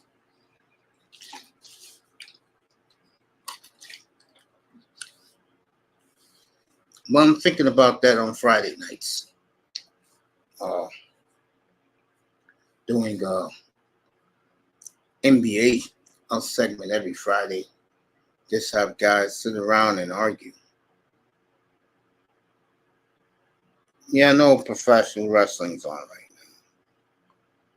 You love that wrestling, boy. You got that wrestling in you.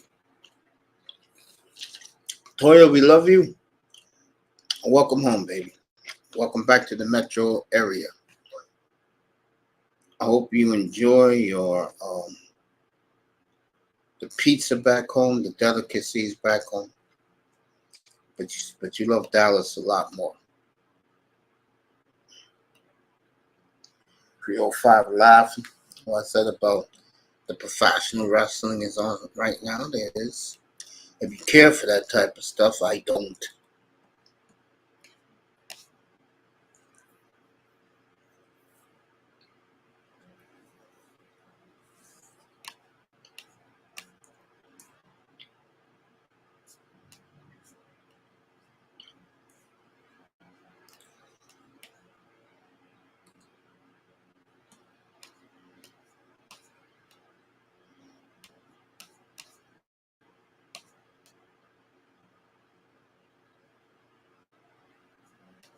Charges went hardball real bad.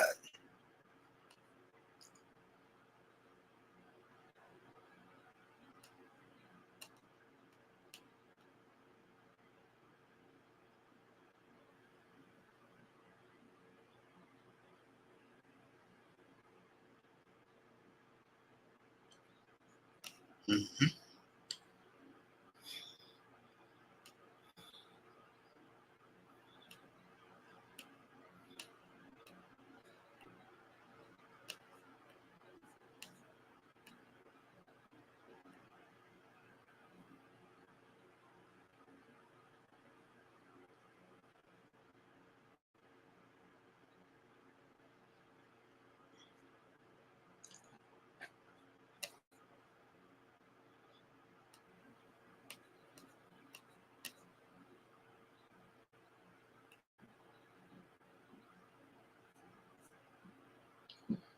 I'm just gonna lay back here and chill.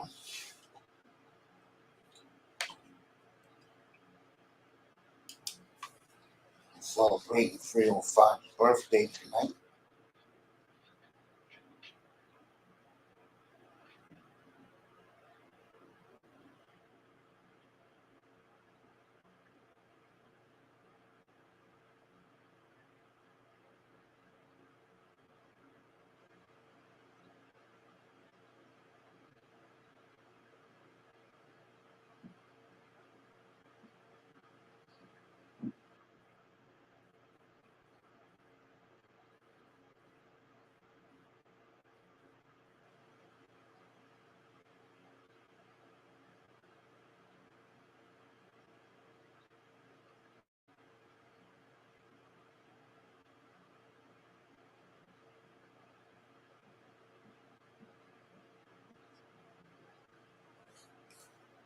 Get ready for tomorrow in Platt Elite, 11 a.m. Eastern Time.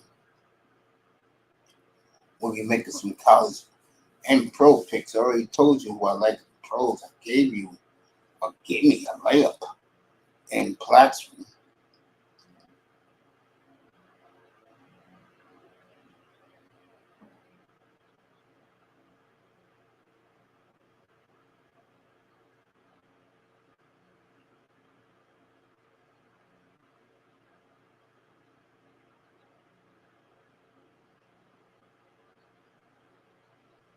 Oh, yeah.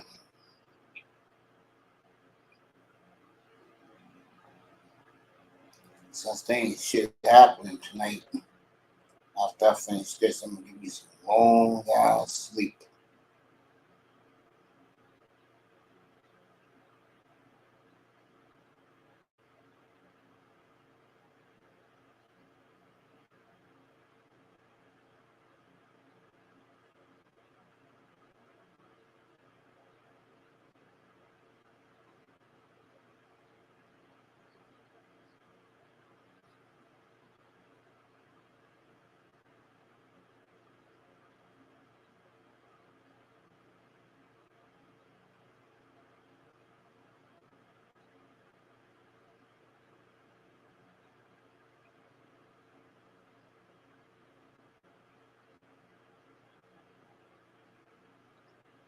So you'll get that rematch.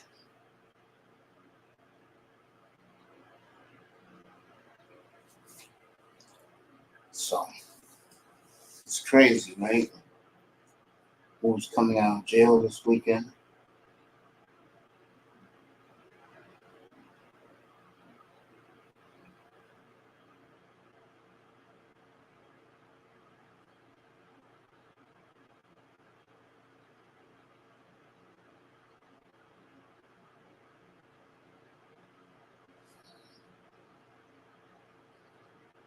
Be interesting if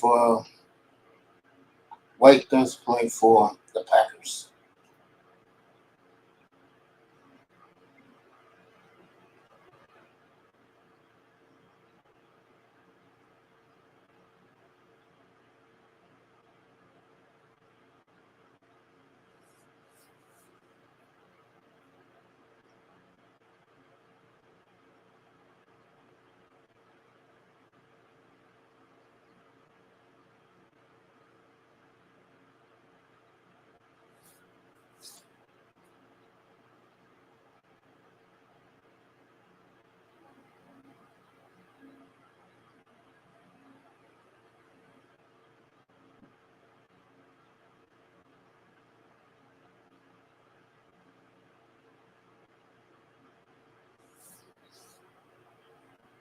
So we'll find out tomorrow.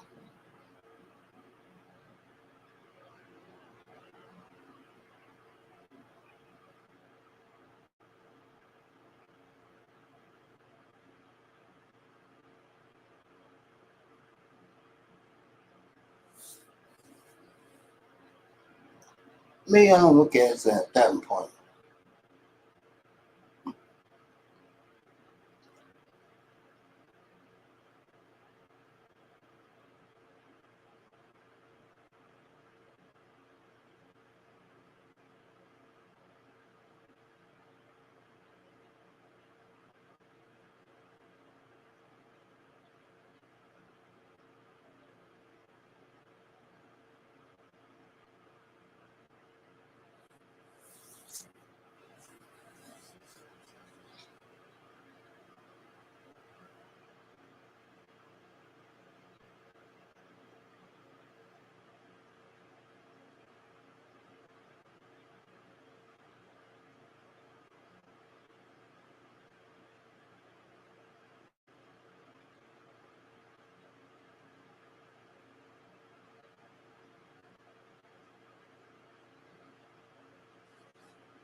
So we are, let's see what time is it. You know, when you're doing these solo shifts, and then you got a bunch of media.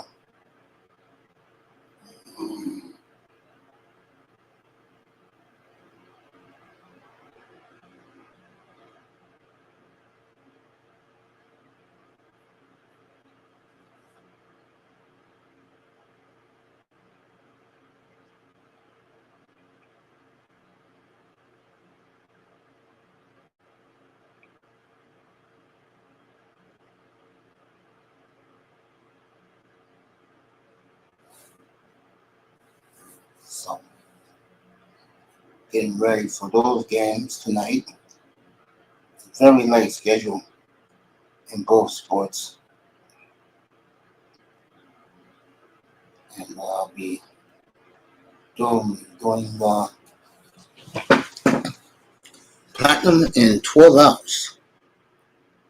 And not even 12 hours. Platinum in 12 and a half hours. There you go. 305 laughing. Frank, brother Jim, how you doing today? Birthday bash tonight. Yeah, once you come up, nigga, we'll celebrate you. It's like we tried to do Raven on Tuesday, but Raven wasn't feeling good, under the weather. Whenever you're ready to come up, bro.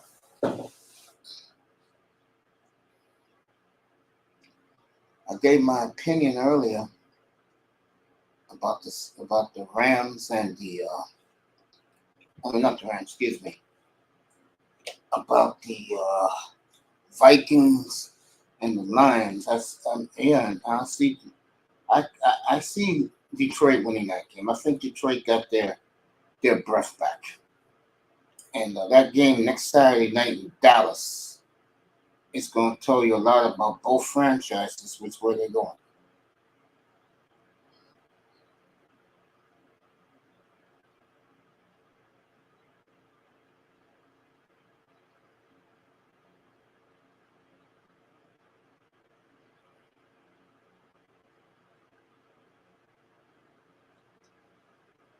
Just visualizing how that game's going to go Sunday and Monday night.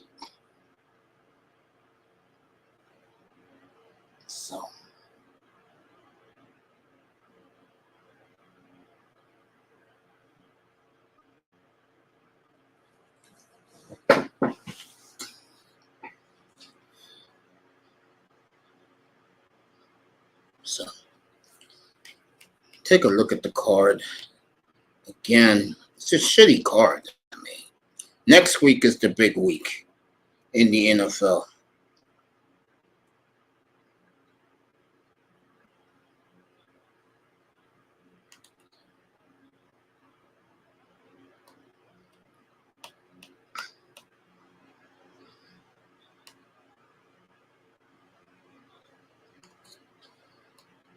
All right, let's see who are the best candidates for this job, what they say. I'm in Mr. Miami's favorite site, Bing.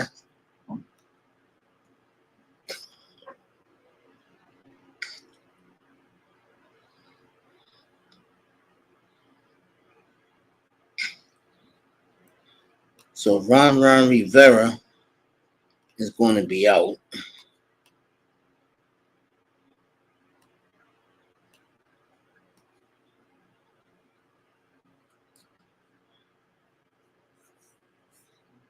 Ben Johnson, who said yesterday he wants $15 million a year to coach, or he's happy staying in Detroit.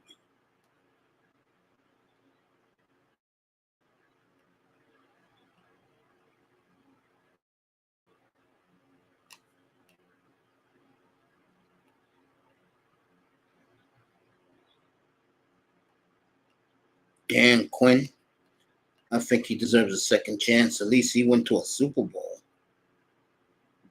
Raheem Morris, I don't think he deserves a second chance. I don't personally.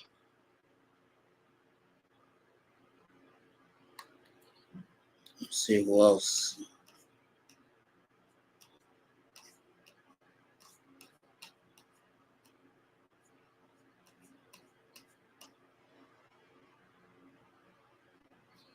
All right, they're talking about this Deron Bland guy like he's Jesus Christ. I saw the Eagles roast, the Seahawks roast, Geno Smith with Metcalf destroyed this Deron Bland. You talk about overrated player. Mr. Blonde, I got news for you, man. You're going to meet number 17, Jalen Waddle on Sunday. Mr. Tyreek Hill, number 10 on Sunday. An old friend in Mr. Wilson, Cedric Wilson on Sunday.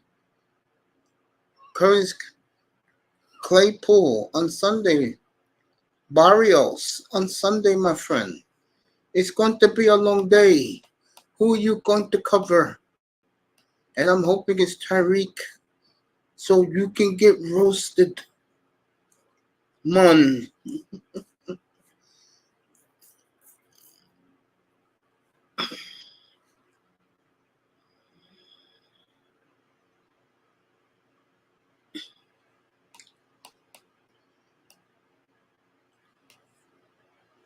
So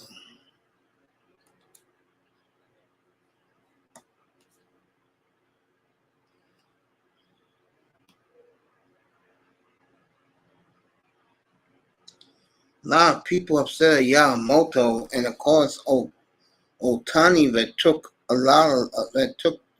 less money and get paid when they're retired.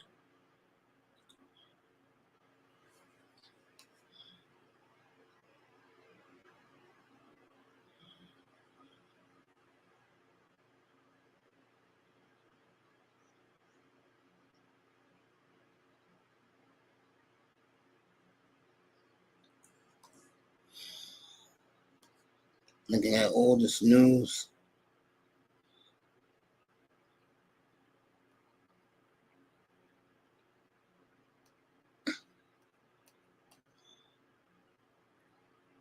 I don't know what's happening in this monsterverse. Tell you something though. Oh, speak of that, what the hell am I doing? Let me see this. See something.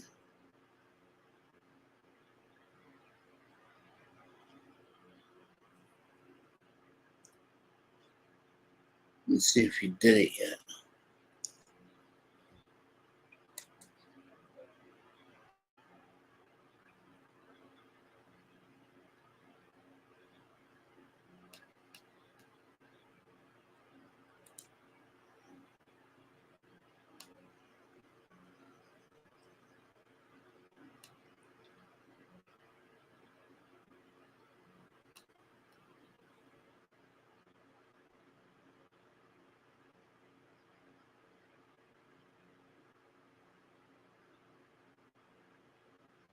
All right.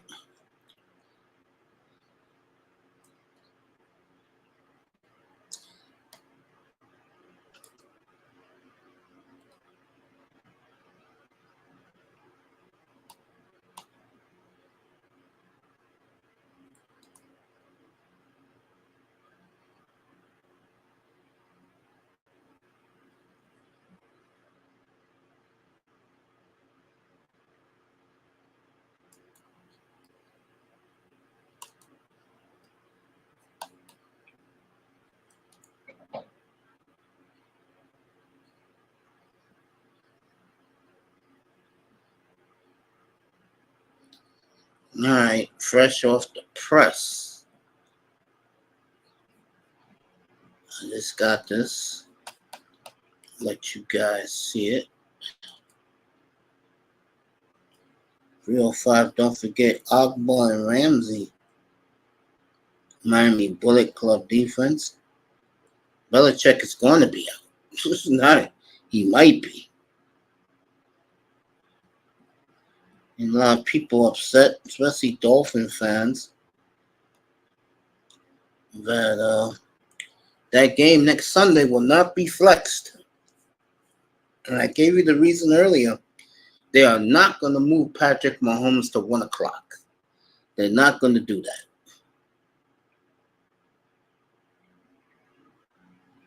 They are not going to do that.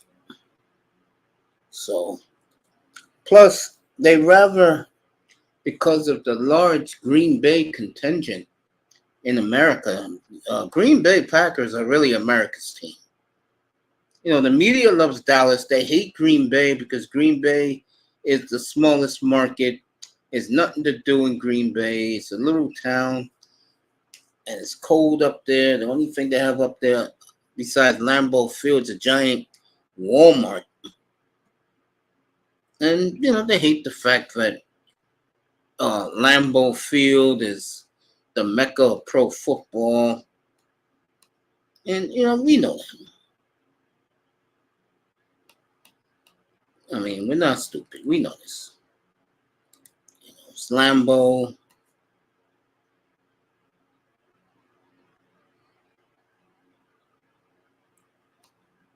It's a great night. It's going to be a great next Sunday night in Minneapolis.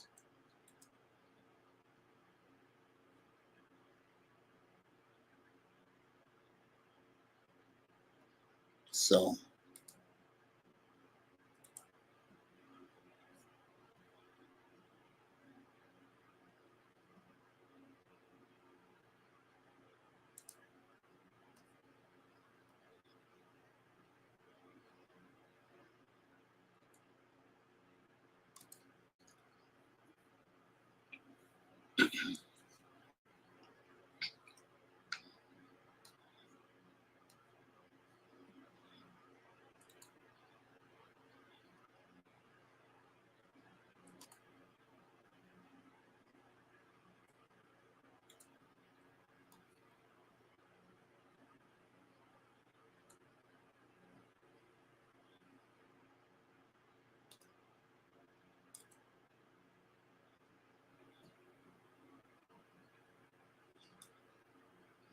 I'm off Monday too. I'll be here at 8. I'll be here on the air at 8 o'clock for the big one. Ravens and 49ers. I'll be at Mom's on Christmas Day eating some homemade gingerbread cookies.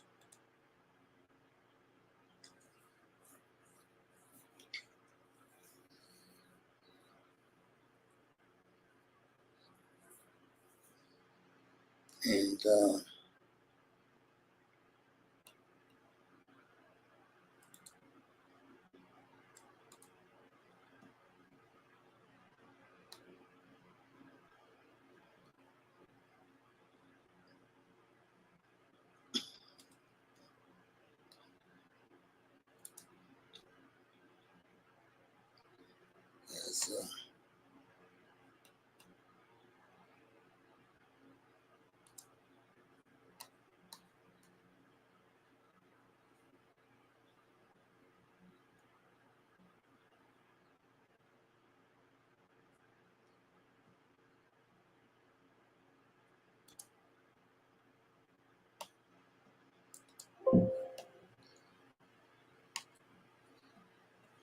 have a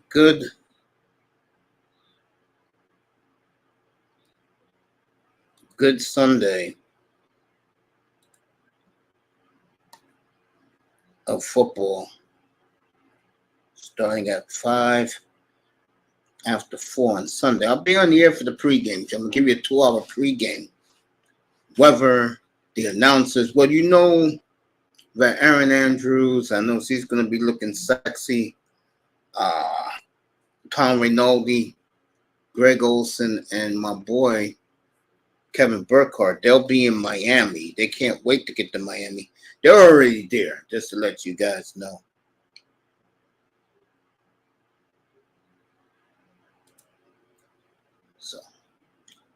So everything is up and ready, and thumbnails are in place, so you people can take a look at them.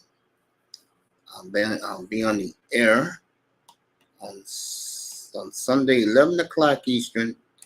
Then I'll be back just in time for the kickoff in Miami.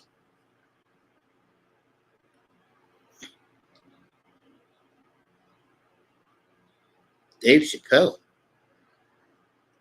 Who the hell is Dave Chappelle? Dolphins defense is hungry.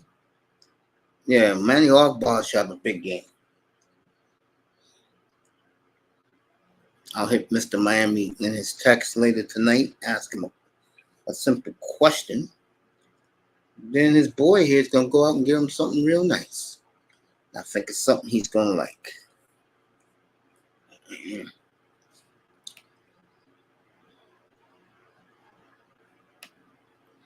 So, Miami be up here in 20 minutes, celebrate his birthday. Fox Sports in Miami. Yeah, I like the Dolphins on Sunday. And give you a little sneak peek of how it's going to look up here.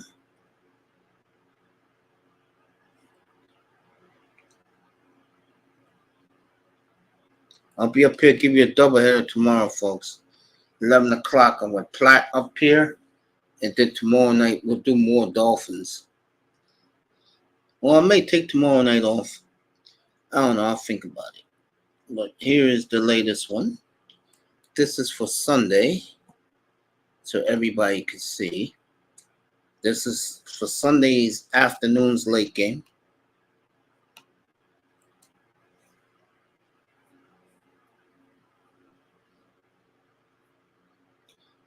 You got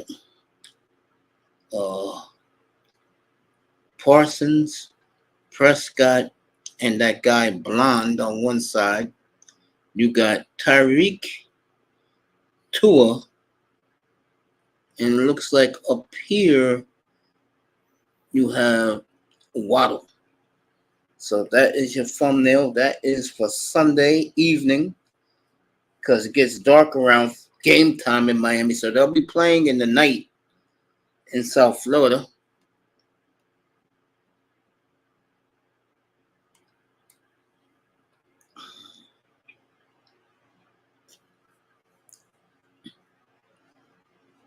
I got to find that one.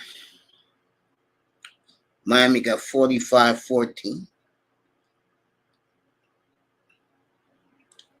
That's wow. So you got the two quarterbacks, and you got two defenders for Dallas. You got Tyreek, Tua, and Waddle. It looks Holland. I gotta take a look at that picture, let you know who it is.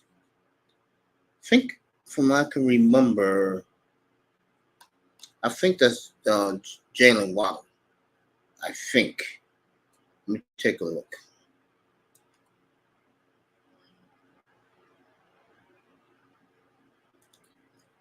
The nephew did a great job with the thumbnail.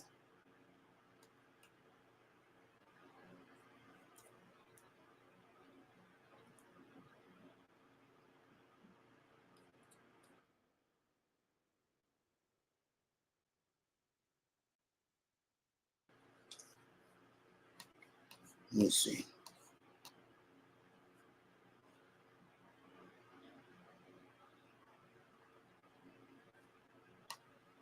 Waddle really having a big year. Let me take a look at that thumbnail picture I have up. Yeah, that's Waddle. So that's Jalen Waddle.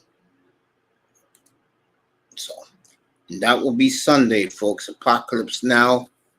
Get ready for it. South Florida. That's right. It's WrestleMania 29 in Miami Gardens. Apocalypse Now. And it's a shame the Cowboys got nuked because it took a lot out of this game. It really did. But that will be Sunday up here. I'll be on the air 4:05 for the pregame of this game. And we're going to get this shit kickstarted.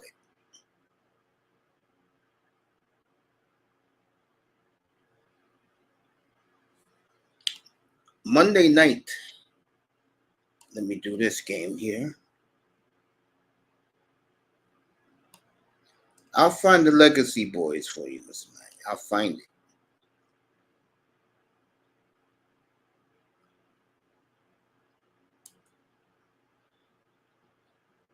This will be Monday night in Santa Clara.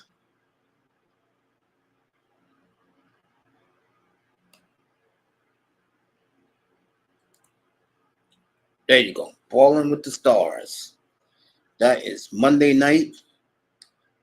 Bosa, Warren, and Ayuk on one side. I wanted Brock Purdy and CMC.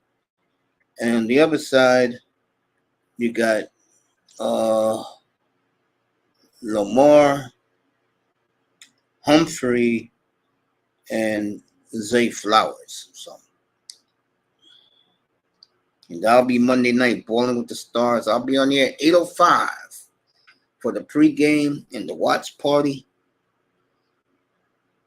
And we're ready to go for that one.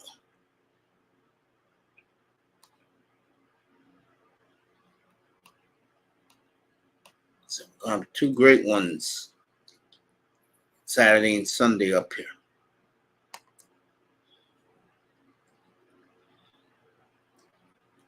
Steve DeBerg versus Jordan Love. Speaking of Jordan Love, is a major fallout in Green Bay, and we'll talk about it on Wednesday night. As the thumbnail will have to live and die at Lambeau, and it is going to be ugly in Green Bay, folks. And I'll give you all the details. I may do a show Wednesday morning. So, aftermath Tuesday night. And then next week, like I said, let me see who's playing Saturday. Oh, Dallas is Saturday by itself. So you got Dallas and Detroit on Saturday night. Miami and the Ravens next Sunday, 1 o'clock. I will break that down, 11:30. That's the big game. Winner wins number 1 seed in the AFC. And then I will be at Mom's for Mahomes against the Bengals. Then I'll be back for Green Bay and Minnesota Sunday Night Football. And then we'll ring in the new year, everybody. We'll do Niggerland. We'll do the Pookies up here, and why the sisterhood loves Pookies so much. No matter what ethnic group they come from, they just love the Pookies. And we'll do that next Sunday night, bring in the new year.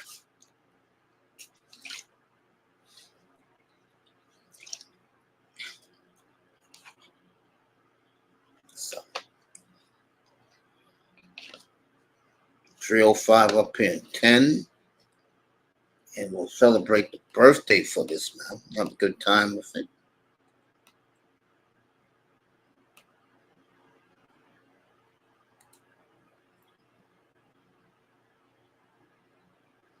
See what he gave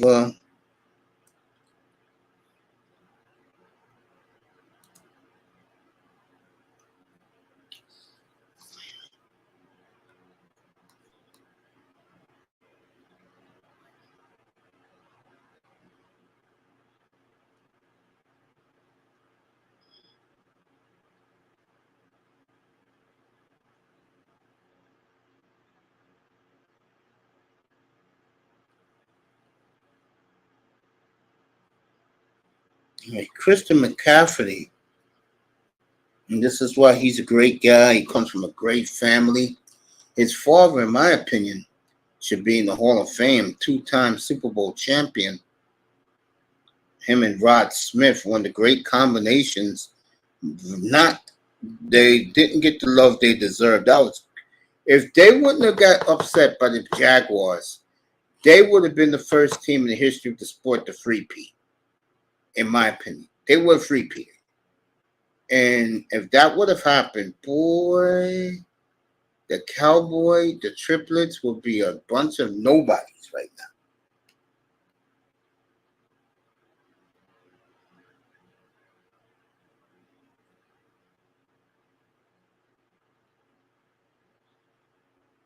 So, McCaffrey bought each one of his offensive teammates some expensive golf clubs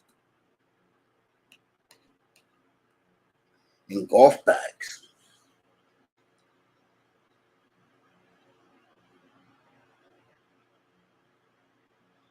And Brock Purdy was really touched by it. That's why one thing about Brock Purdy, I can tell you right now. Brock Purdy, Jordan Love,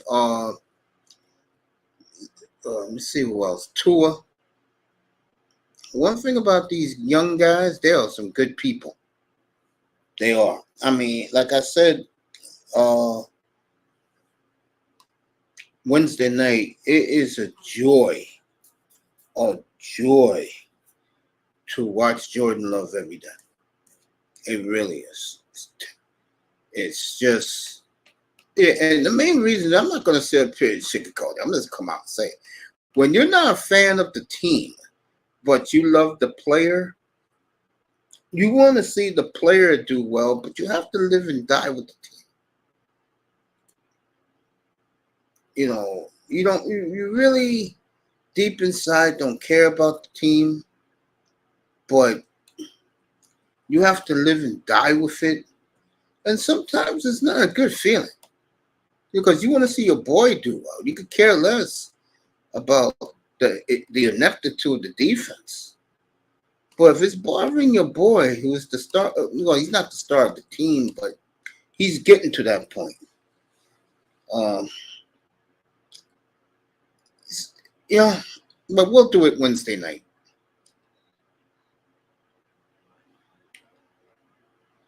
Sharkeisha versus Abby's little sister. I don't know who the hell Sharkeisha is. I don't follow those women. I remember that game in Miami. I think Lamar Thomas had 3 touchdowns that night for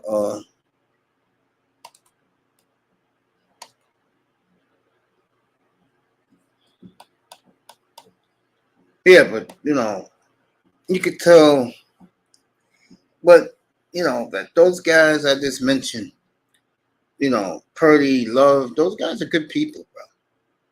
Tua, they're good people. You could tell.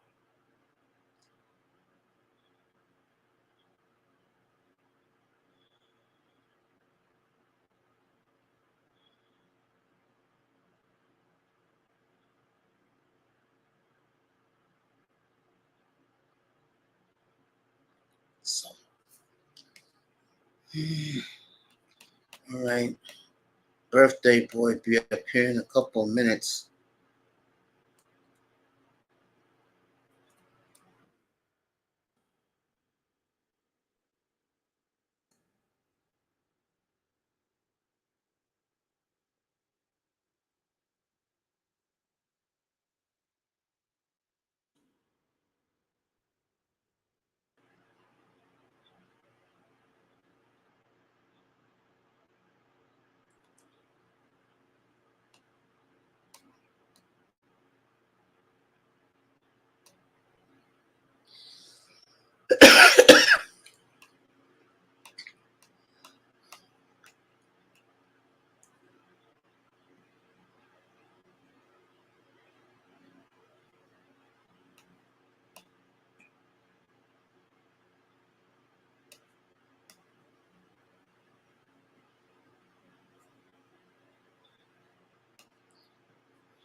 $305.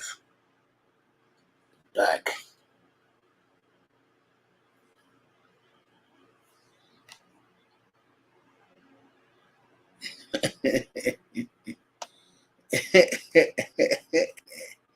I'm gonna have a little laugh with it.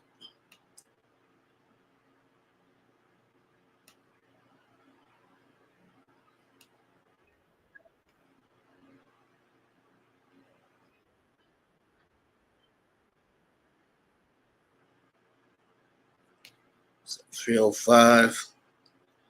We'll celebrate him when he pulls up. Moss is in the building. Georgia Tech winning. I picked Central Florida.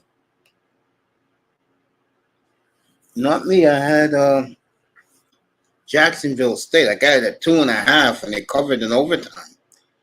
And they were my big winners this year. Them in Florida State and taking Dion against the spread. I mean, that was awesome, taking Dion.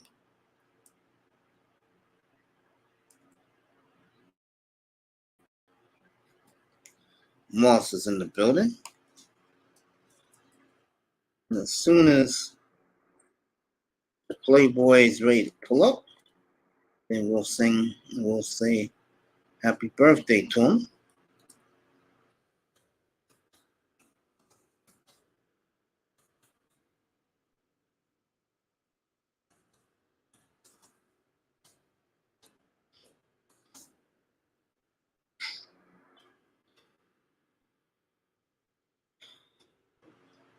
All you guys are great people, man. And whenever you have a birthday coming, let me know. We'll celebrate it up here.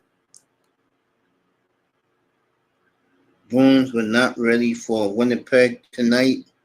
Well, Winnipeg ran them out of the building up in freezing cold Manitoba.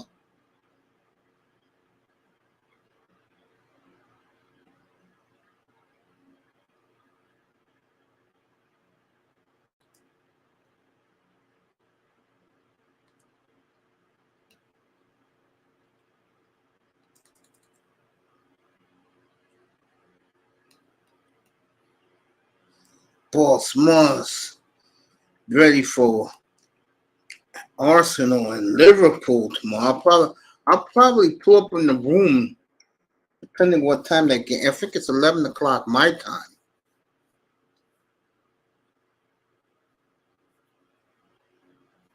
El Nino, okay.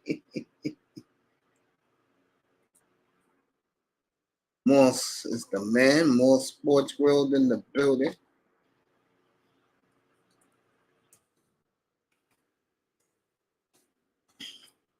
Moss says it goes to Central Time in Manitoba in the winter. In Saskatchewan in the winter time.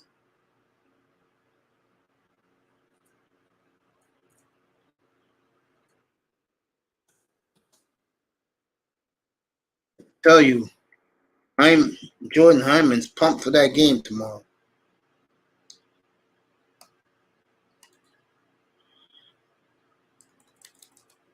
Arsenal Liverpool tomorrow morning.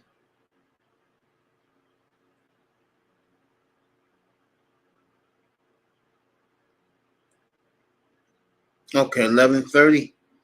Yeah, I'll take a peek in you guys' room. Moss in the building. Big game for Arsenal tomorrow. And I know the beautiful Charlene Smith will be there tomorrow.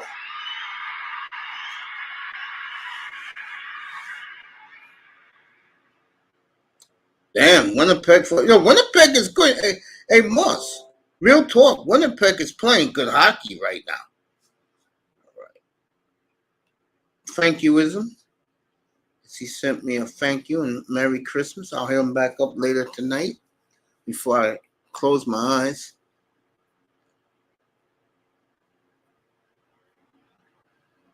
So the game is in Liverpool tonight. Okay.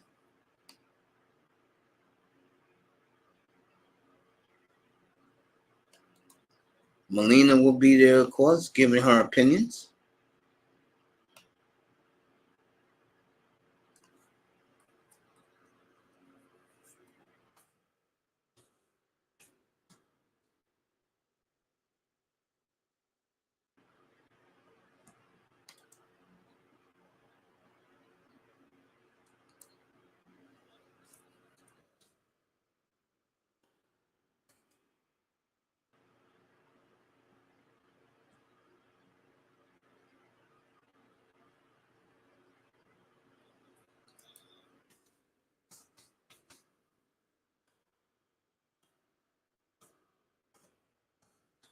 That should be a fun room to be in tomorrow.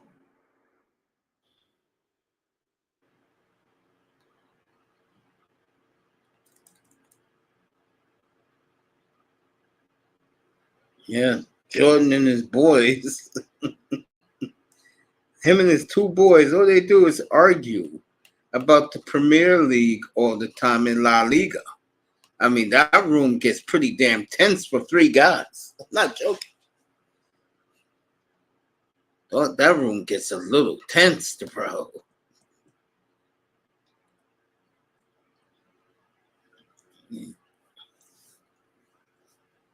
So when 305 pulls up,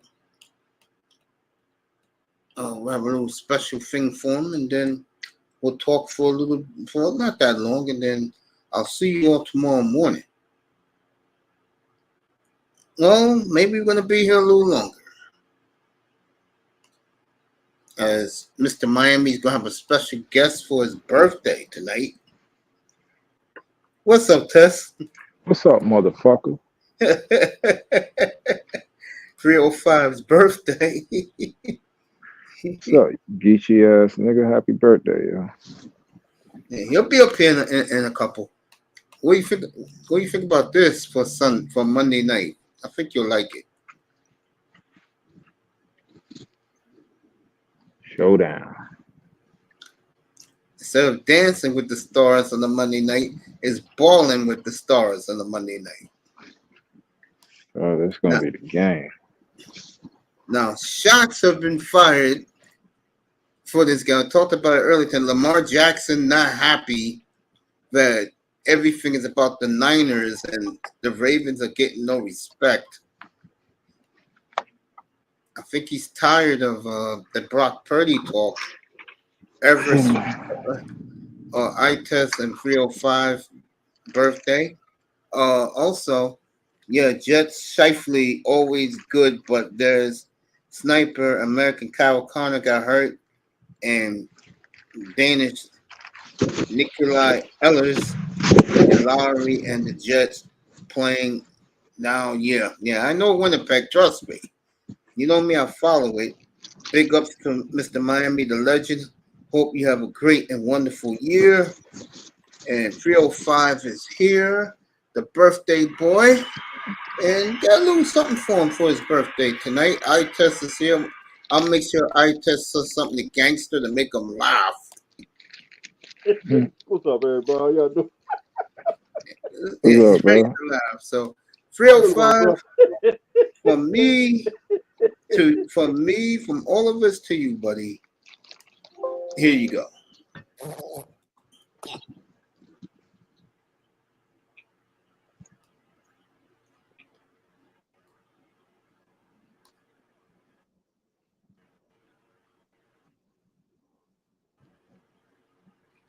Trying to get this bad boy.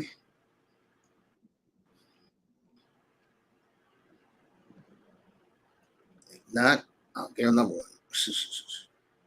Let me get another. I got no time for spending around.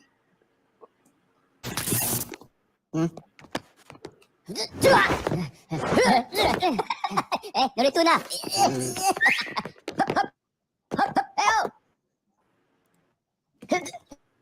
Wimpo!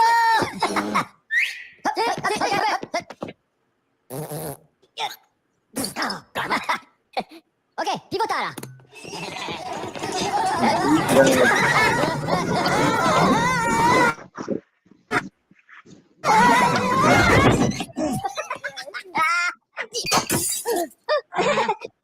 Pomelo?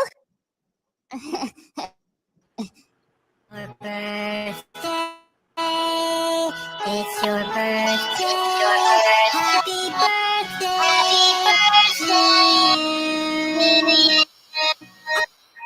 It's your birthday. It's your birthday.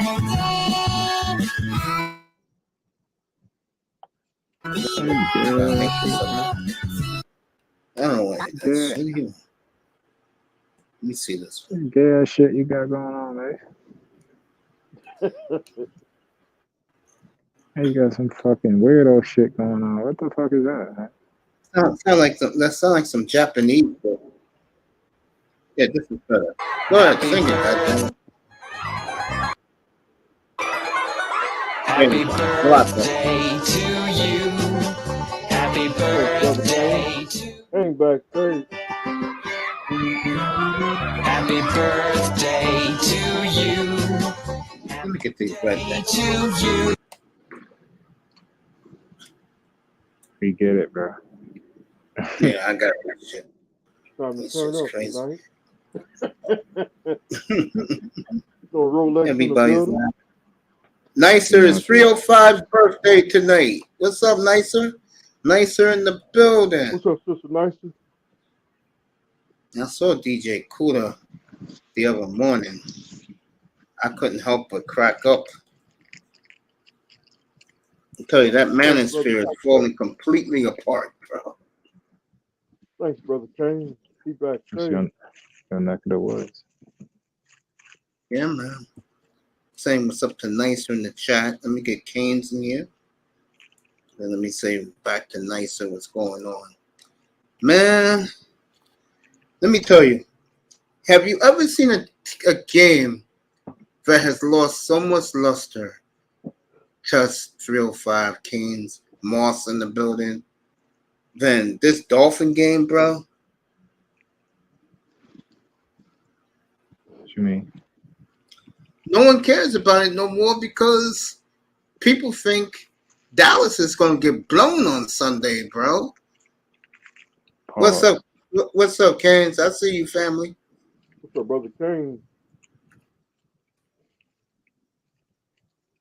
Yeah, a lot of people think Dallas is going to get rolled on Sunday, man. They have all these Cowboy bandwagoners. Oh, They're all leaving. They can't win on the road. They can't do this. I'm gonna say it again. If I am Mike McDaniel, this game, I will play 5 wides, and I will put my best receiver on this guy Blonde, who set all the record pick sixes this year. This like Metcalf destroyed them on that Thursday night game a couple of weeks ago.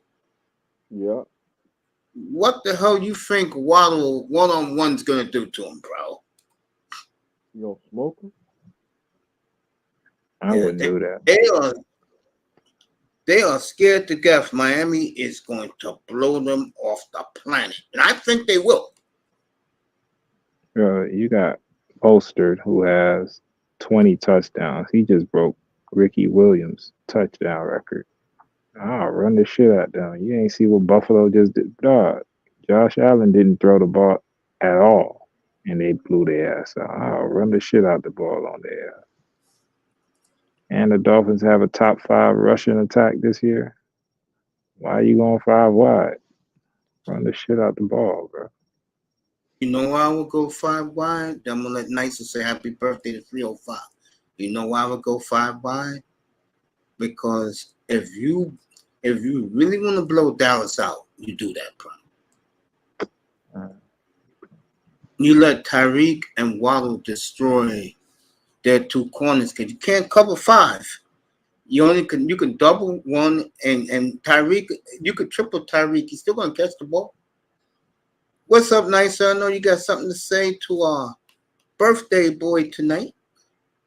Yeah, hi everyone. Hey, Miami, happy birthday to you. What's up, Sister Nice? How you doing? Mr. Miami, could you say thank you? I did. I said thank you. Uh, Thank you. Mr. Miami, Hey. relax. why you giving the birthday boy a hard time? I'm just playing. We're gonna make him laugh tonight. Hey, yo, I-Test, why don't you do the gangster speech you did last week? He loved that. Nah, man, I'm chilling. Not tonight, man. Nah. How was your week, Nicer? It was pretty good. I was just working on a beat. Decided to take a break, and I seen you was live, so I had to stop by, say hey.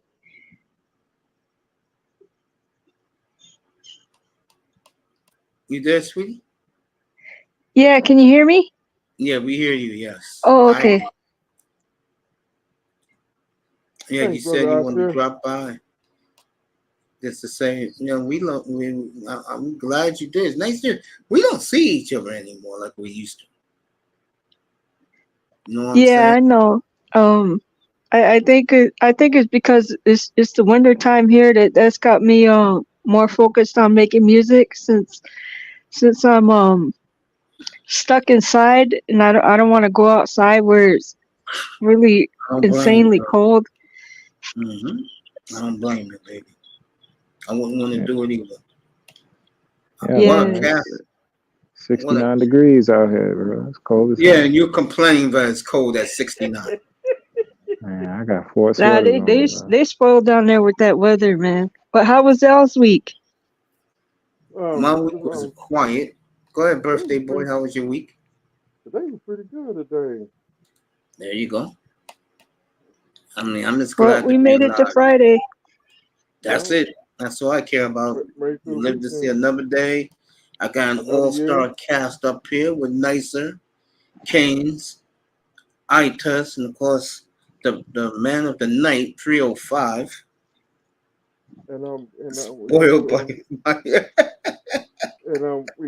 we keep God number one. There you go. Oh, Raven was here earlier, running his mouth about Miami's here? going to get blown on Sunday. Yeah, he was up here earlier. Yeah. I don't know Top about four- that. Me and top All four Star. material.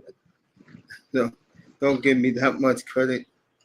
You deserve all the credit, family. I'm dead serious, Moss and Keynes. Both of you guys. And of course, Moss is in the building, getting ready for his big game tomorrow morning, 10:30 his time, Arsenal and Liverpool.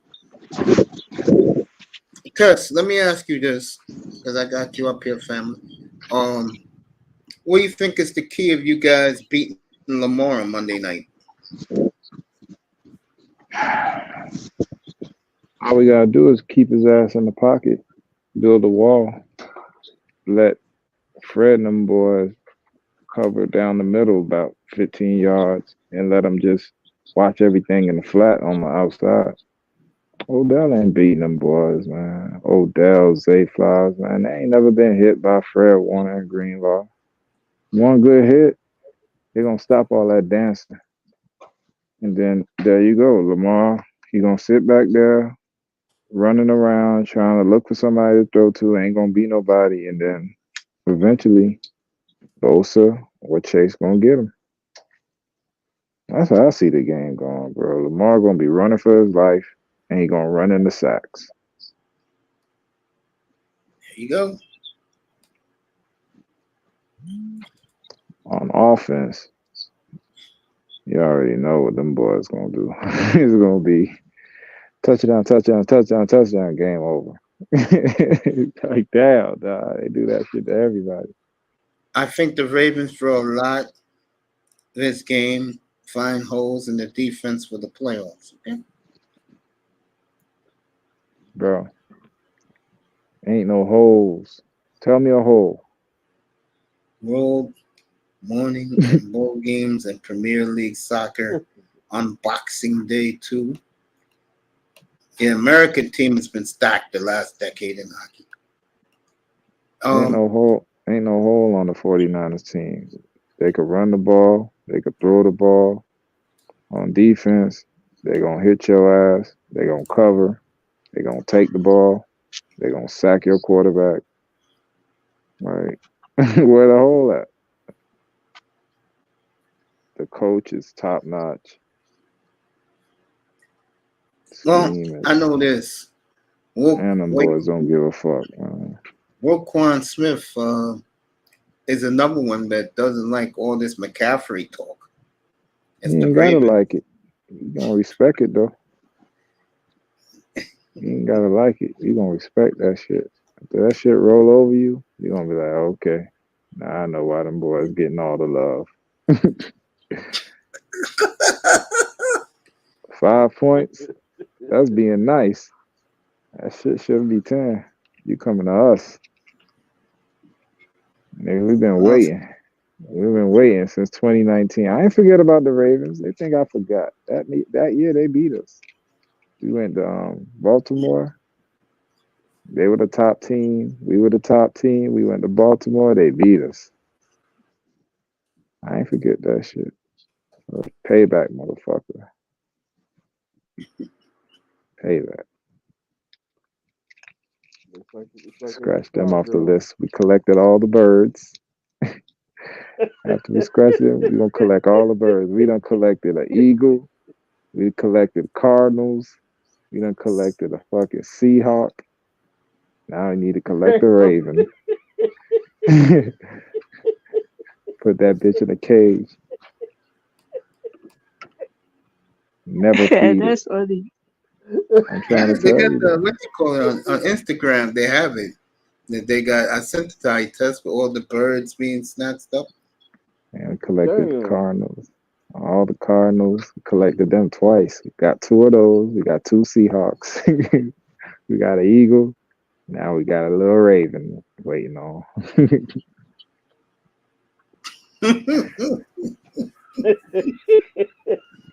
Once we put that Raven in the cage, dog, smooth sailing from there, dog. I just get the feeling that I think it's gonna be a lot closer game. Man, you gonna fucking go duck hunting, dog. You remember Duck Hunt, Nintendo? Yeah. Every time you see a Raven pop out, we gonna shoot that shit. Pow! Wheel! Pow! Wheel! We'll go Raven hunting. Fuck out of here. I tell you, it's gonna be It's a gonna very be a good fascinating Christmas game. present, bro. I'm gonna open my Christmas presents. I'm gonna eat my turkey. I'm gonna sit there.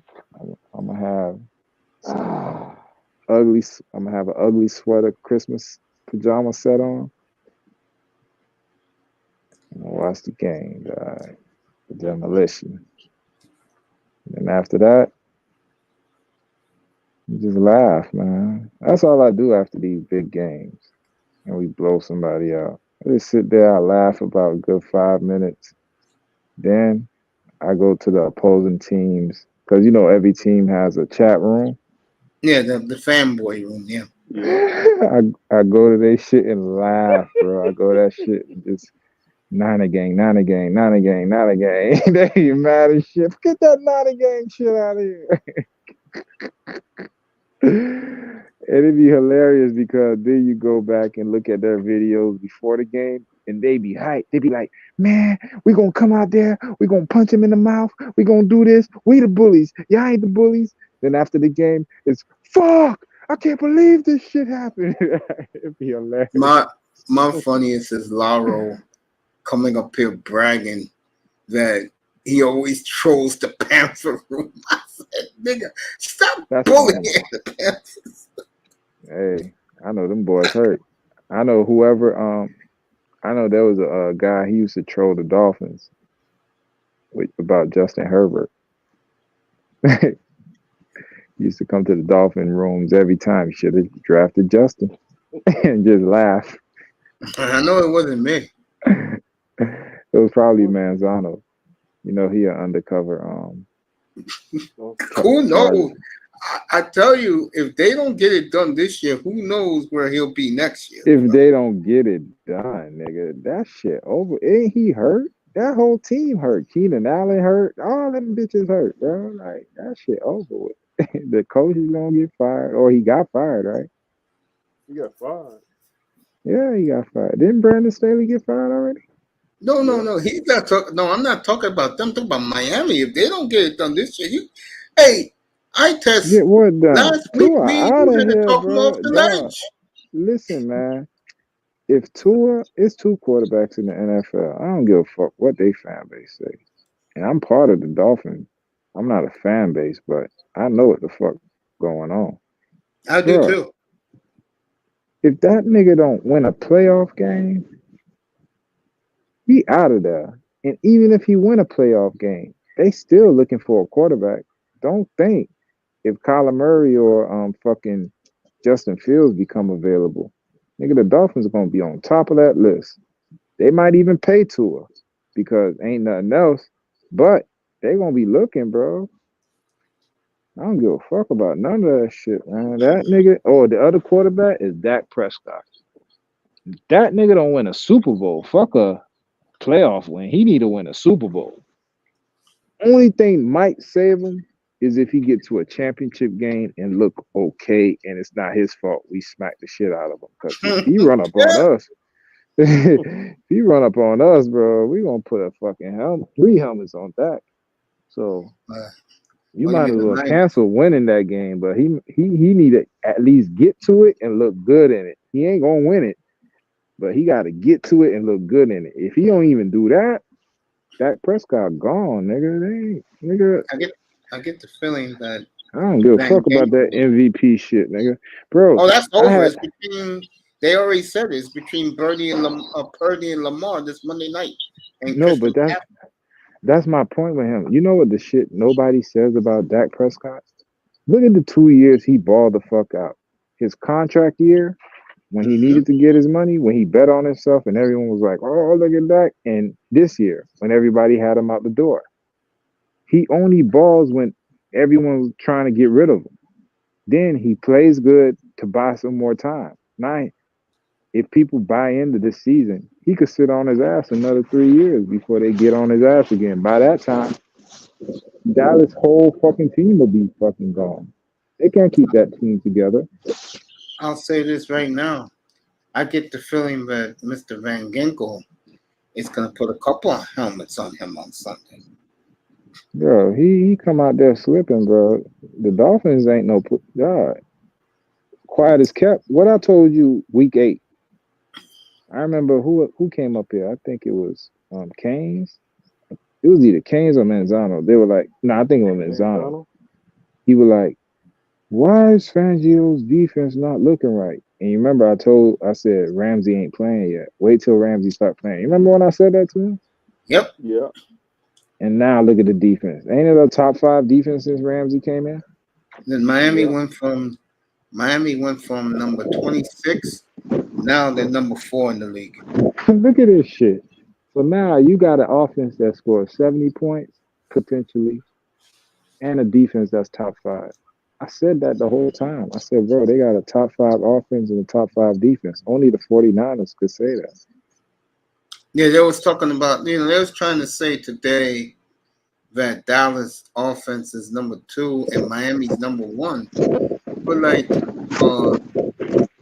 what's his Dallas face? beat the bums. Dallas That's what they were saying. That's why no one's talking about this game now anymore, because all the bandwagon media people believe Miami's going to beat them by 40, bro.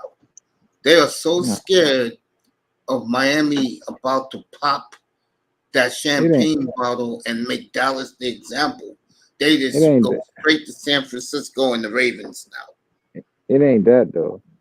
They're saying that to,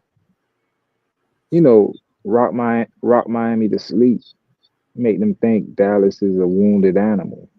Meanwhile, they're giving Dallas bulletin board material, telling them they're going to get blown out of Miami after they lost to Buffalo and the whole road game shit. So that's going to get Dallas fired up. That's all they're trying to do.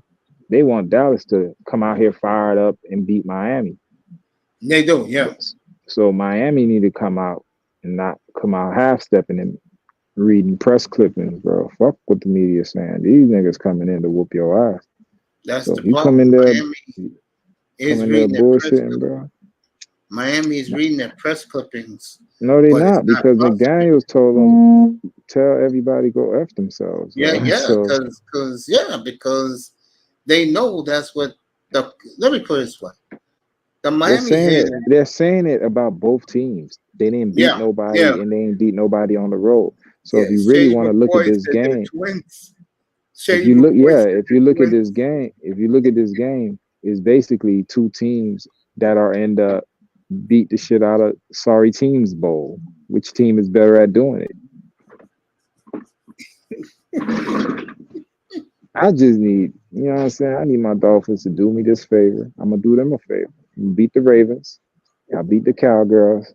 And then we both number 1. Because if we beat the Ravens, Miami's number 1 if they beat the Cowgirls. And we stay number 1. Unanimously. And we could give up a game and still keep it. Because we got the tiebreak up on Dallas and the Cowgirls. I mean, Cowgirls and the Eagles. And Eagles. Yeah, I'll take this shit. And I told you the Rams are a team you don't want to fuck with right now. They look good. You saw what he did. You saw against Lamar. They almost lost that game. The Rams almost beat the Baltimore Ravens, and we smoked the Rams. I'm gonna tell you right now, though, the 49ers. I'm gonna the 49ers ain't resting. They're gonna rock. They're gonna knock McVay out, bro. I'm telling you. They're gonna go, yeah, you think you all that shit? All right. we'll see you in the Bay on Sunday Night Football, because that's going to be the Sunday night game. And the 49ers are going to lay a whooping. Whooping shit. What? A Yeah. whooping. The beautiful Nicers with us. Sweetheart, how's the beats going, sweetie? Pretty good. That's good.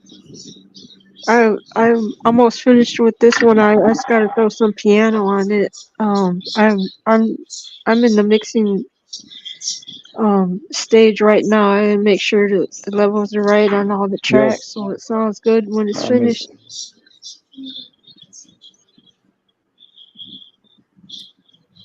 That's great, baby. What I really need to start making time for every day is the songwriting, because that's what I really wanted to do with when it comes to making music. Because I actually love creative writing. Okay. That's something I've been doing since I was a little girl. There you go. That's where the money's at, right? That's right. Especially these days when the streaming services ain't really paying their artists. Cause look at what they said. Snoop Dogg had what, 1 billion plus streams on Spotify, and they only cut him a $45,000 check for that. Dang. Now that's bogus. well, the writers are on strike. Oh, is that still going on? The um I what think you so. call it? I didn't know that. I didn't know it was still going on. I thought they did. Because when I first heard about it was a few months ago. So I didn't know they were still on strike. Hmm. You know what I like? I like Chat GPT.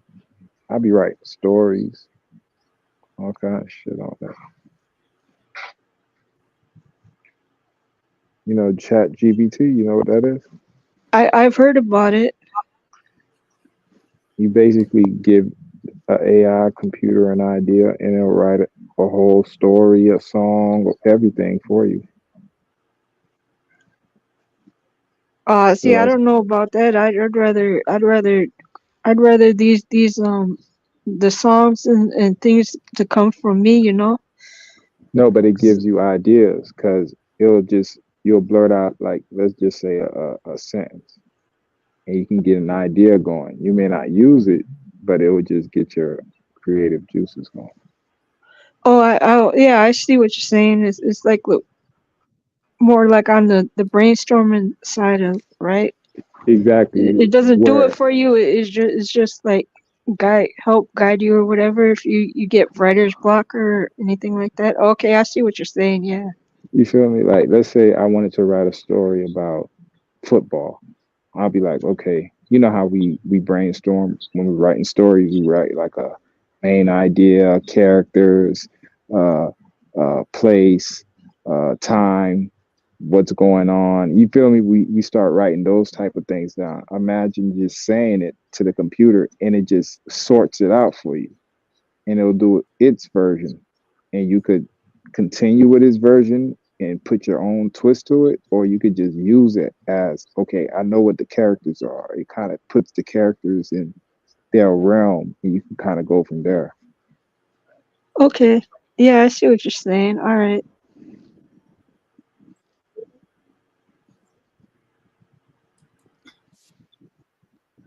Okay, I'm sorry about this.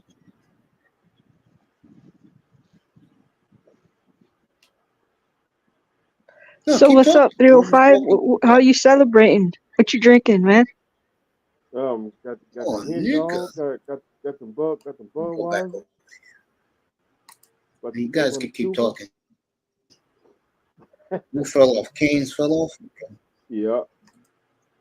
But like we go to the club like on the That road man up. got women on his panel tonight. So I let him enjoy that.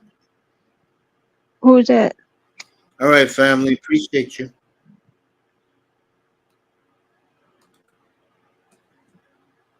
You told Mr. Miami keep talking, then you interrupted him while he was talking. You you be tripping, bro.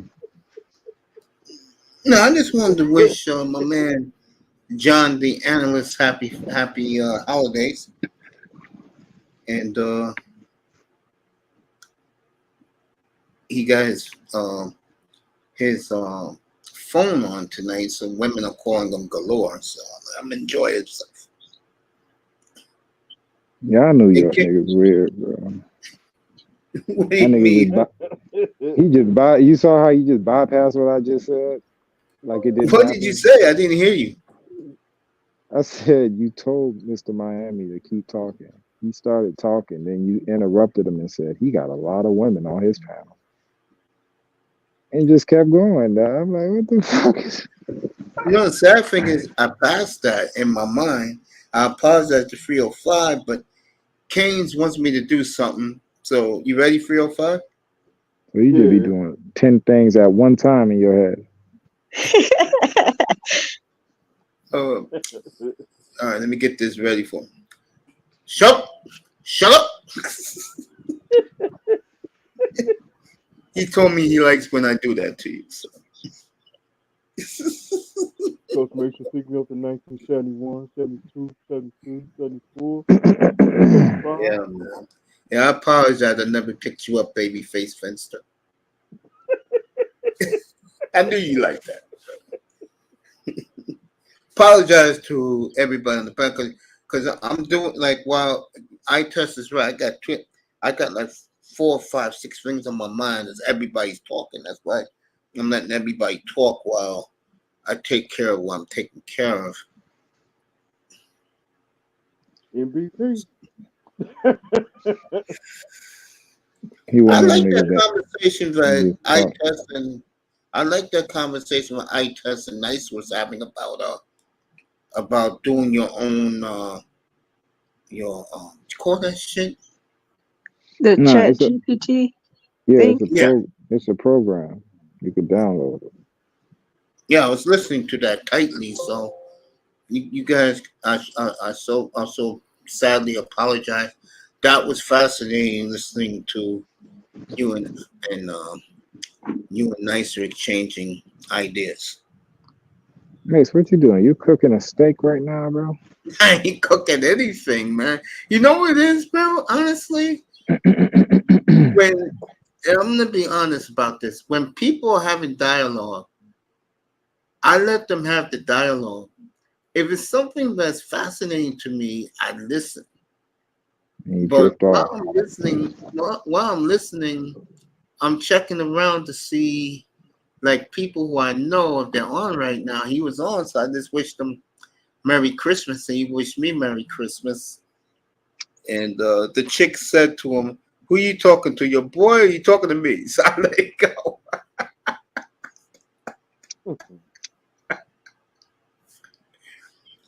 Anyway, I thought The that fuck you thinking? conversation you and Nicer had was very fascinating. I really did. The fuck you talking about, Mason? When you two was talking about that thing where that the computer could write lyrics and stuff for you. That was an hour ago. That wasn't an hour ago. That was like 10 minutes ago.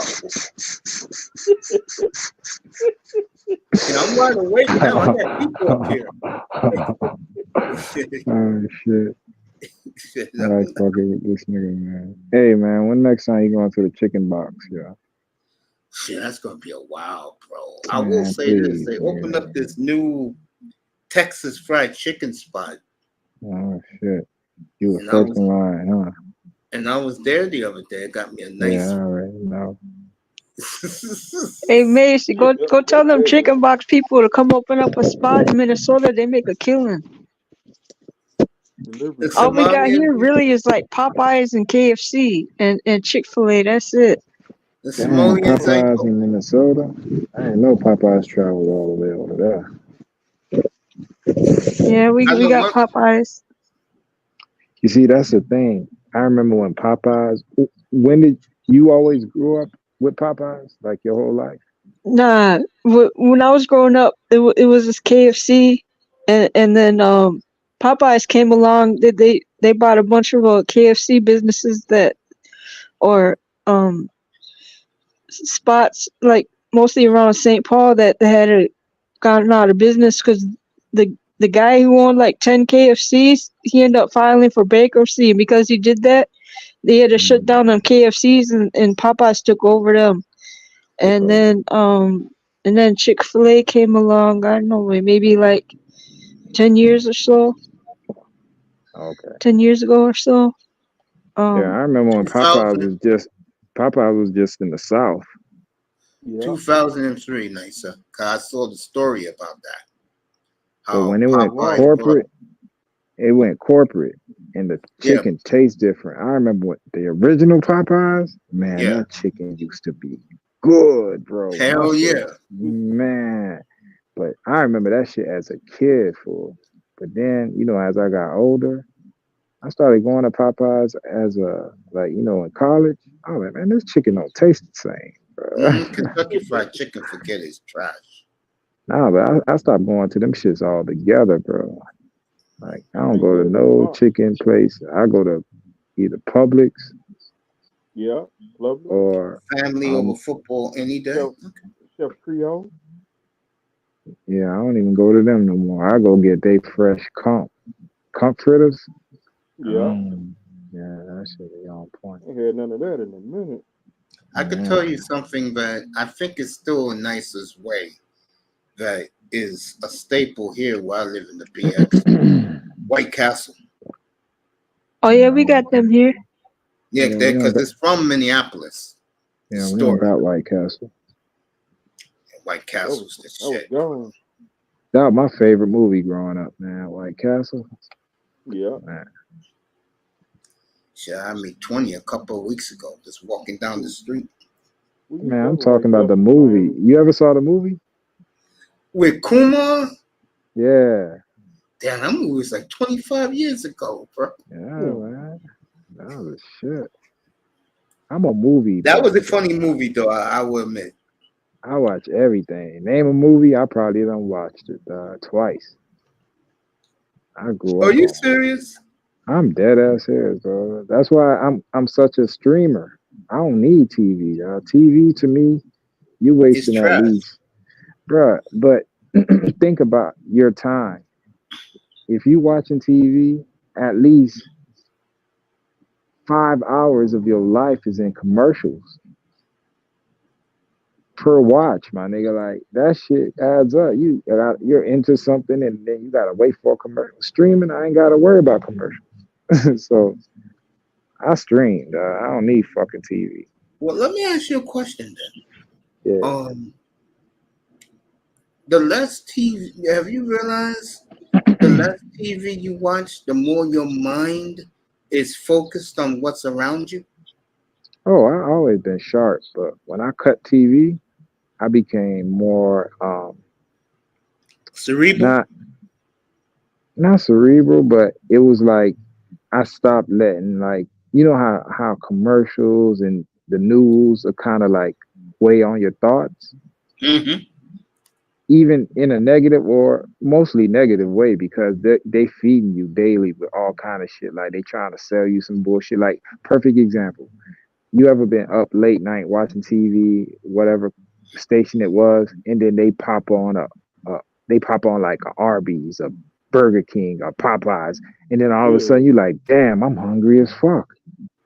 You feel me? Like, you wasn't hungry, but then after a couple of them commercials between whatever you're watching, no matter what time it is, you just start to get hungry.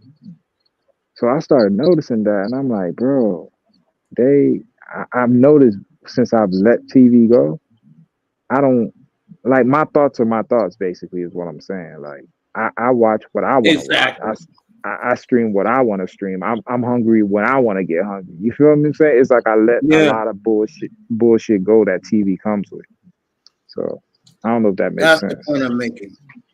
That ever since the less TV you watch, the more your mind doesn't weigh, but it's sharper.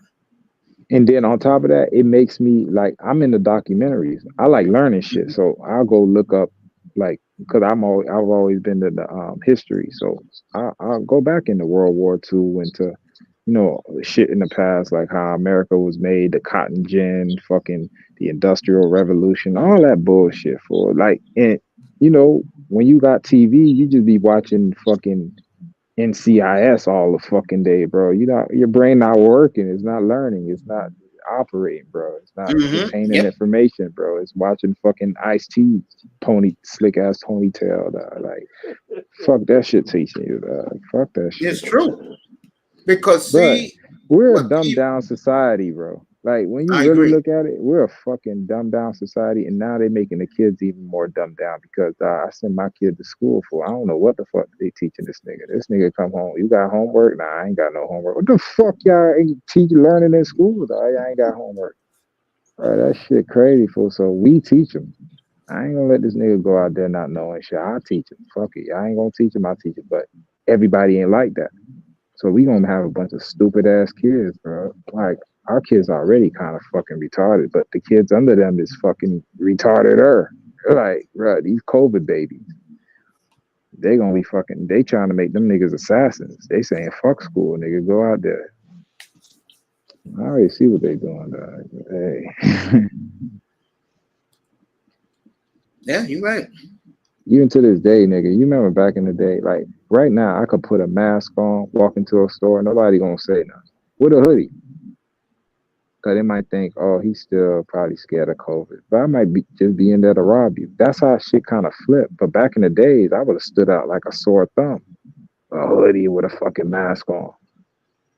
The fuck this nigga up to? Peep what's going on, fool. Like, just don't just walk around, my nigga. Just peep what the fuck they doing. I mean, I don't even know who the fuck they are. But they doing that shit.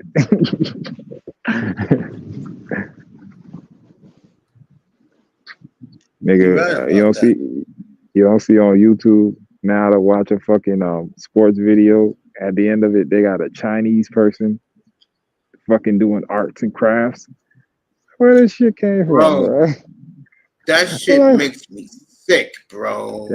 Bro, it's like they teaching you and they doing something. Now. I don't know where that shit came from, bro. Every fucking video, I'm not interested, not interested, not interested. That shit still come back. I'm like, damn, boy, like, what's going on? What are they telling you without telling you? That's what you need to look at about. What are you telling me without telling me, bro? Why are these Chinese women and shit at the end of my videos every day? I'm looking for the 49ers, and at the end, I got to say, I ain't asked for this shit. Yeah, crazy, those are hidden messages, bro. Bro, you don't know what they said, but you caught it for as long as you wanted to watch it or as fast as you could skip it. But they got a few words in. Yeah, this shit crazy, man. I'll be wondering that crazy shit. Man, I'm telling you, the next planet gonna be gangster for like this shit too predictable for me. I'm like, what the hell is this shit? It happens every time, bro. Or half of us went to an alternate universe after COVID. We're in the other side, and everybody else is on the COVID side. I don't know, right? Like we in a Spideyverse right now. The Spideyverse. Rebel Moon is on Netflix tonight. You remember in the other universe, Mace was a Dolphin fan. We in the Spideyverse, he's a Packer fan now. See how that shit changed, right? I'm not a Packer fan. Man, you got a cheese head by your bed right now, bro. No, I don't. Before you came up here, I said something, and I'll say it again for people who missed it. I said it is a strange feeling when you like a player from another team, and a big part of you don't give a damn about the other parts of the team. But when it's the other part of the team that's bringing your boy down from winning, it bothers you a little bit. Shut that shit up. He trash. No, Jordan Love is not bro. good. You'd be amazed how many dudes are like me, bro. There's a lot. Matter of fact, I will say this right Oh my now. gosh, bro. No, I'm gonna say something. I'm dead serious. I think 60%, maybe even 65% of football fans, they like players more than team. Okay, but you hear what you're saying? You're saying that the rest of he's great, but the players on the team are making him look bad. Like Exactly. you said, okay, but Exactly. it's not exactly because in a team sport, if you're great, you're supposed to make everybody else great around you, so we all could be great. Hold on. You Let me. can't blame these niggas for not being on your level. No, you're supposed to rise them niggas. Them niggas supposed to benefit off your greatness. Let me ask you a Or question. you're just not great, nigga. Fuck Let outta me here. ask you a question. He's not great. Fuck No, that. hold on. Let me ask you this question. So Patrick Mahomes, who he already said get rid of this guy, but Andy Reid's keeping him on the team. So you can blame Patrick Mahomes why his receivers are dropping passes. He has a track record. That nigga, Jordan Love, doesn't. And even when Patrick Mahomes didn't have these players, you saw what he looked like with players that could get him to the promised land. He got Yeah, there. but I don't look at Jordan Love as great. I But look at what you him bringing as up Patrick and Mahomes coming. in? Yeah, But because you you just said said great players, so I brought him up. no. Why would you bring him up? He's not a great player. No. Who Let you? me repeat again to say what I just said. When you are supporting a player, but it's other parts of his team that lets him down, even though you don't give a damn. In my case, I don't give a damn about the Packer defense. You cannot let Tommy DeVito, it did last week, make Baker Mayfield look like Dan Marino. That is unexcusable. All right. You saw what happened at the Meadowlands when late in that game, and you said you liked the way he threw that pass. That was a nice throw. Yeah, but that gave them the lead. He wasn't out there late in that game playing defense. I hear you, bro. Maybe it is just Let me tell you something else. Some people. Oh, all right. All right, go ahead. Then I'll say what I want to say. Go ahead. Like, you ever just been around somebody and no matter what they do, like shit just go good for them. Now they work hard, they got talent, but they win. You feel me? Like shit go good. Then there's somebody else who he got some talent. He works hard. But in the most important moment, he just doesn't win. Like shit always seems to go left for whatever reason. Some people are winners, some people aren't. That's what I'm getting to. I feel you. That's a fair point. That's a fair point. I agree with that, by the way. I do. I believe in that theory. Some guys can get it done when it matters, and other guys you can get them to the altar. Doesn't mean that you're going to get married at the altar. You may get left at the altar. Yeah, I believe in that theory. You know what used to get me? It's simple, but I used to believe in this shit. Dog, I can't lose or I won't lose. I just believe that shit because I don't know. But that's how I always used to think. Like, I can't lose this game or I won't lose this. Now, the Dolphins, on the other hand, and I could speak on this because it was like getting shot in the head 10 times. What happened 2 weeks ago on that Monday night, me and Raven was arguing up here about Love losing his game, and Miami was up 27-13. Let me tell you something. I'm not lying. I haven't. Me and Sean was talking about this. I haven't felt that hurt with a Dolphin loss in years, bro. You was celebrating. I heard you. No, it was not. I was 305. Weren't we pissed up here, bro? We couldn't believe what we was watching. I was angry that night. Hell yeah, Mace, bro. Both of us, man. Mace was celebrating. He was like, "Man, my Packers lost, so you damn Dolphins lost too." Hell no. I was fucking furious, bro. He threw his cheese head and he ate a I was dolphin that pissed night. I was pissed the hell off, bro. Me and Sean was talking about that last week, and Sean said, "Yo, Mace," because we was texting each other, and I said, "I still feel sick of my stomach. What happened Monday night?" And Hey, Sean said, "Yo, I feel you, Mace. Don't worry about it." you ever ate dolphin before? Nope, I don't eat seafood. Thank God. You know who's ever ate dolphin? Probably my father, man. He ate all that crazy shit, bro. I promise he never ate a dolphin. You know why? They don't get caught.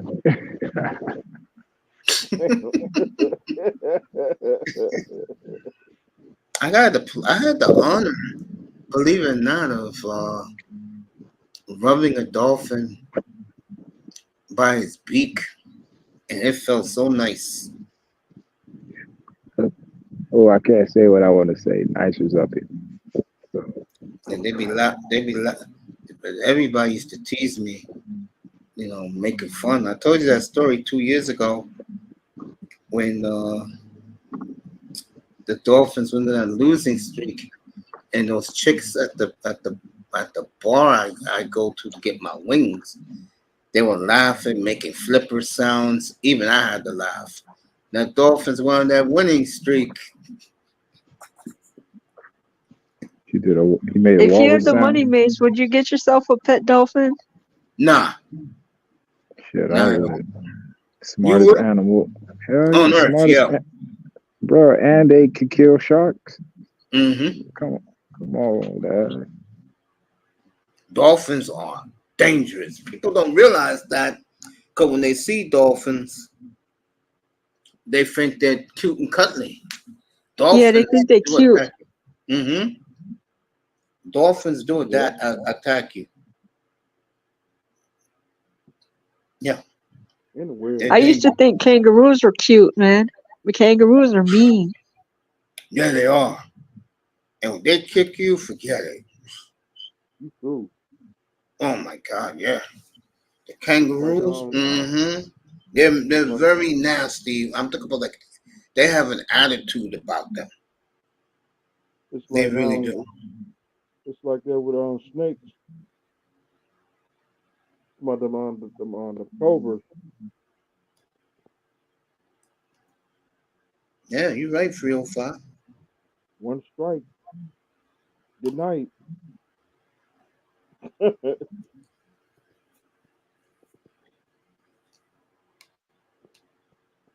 Yeah, I agree. Nah, goodbye. Yep. Facts, 305. Like that one time 305, let me ask you a question. what's that? In exactly 44 hours from now, will we all be celebrating up here or we be pissed as hell? So I hope we don't be celebrating. I want this win. Damn. Ryan Miner died tonight? Who? Ryan Miner used to be a baseball player back in the 90s. He died tonight. Dang. He was his claim to fame is he was the one who replaced Cal Ripken when Cal Ripken stopped the streak. Damn. He was just 49 years old. Where did the time go? I remember Ryan Miner's entire career in the major leagues. Wow, God bless his soul. Horrible time to go to. Christmas time, the family. Yeah.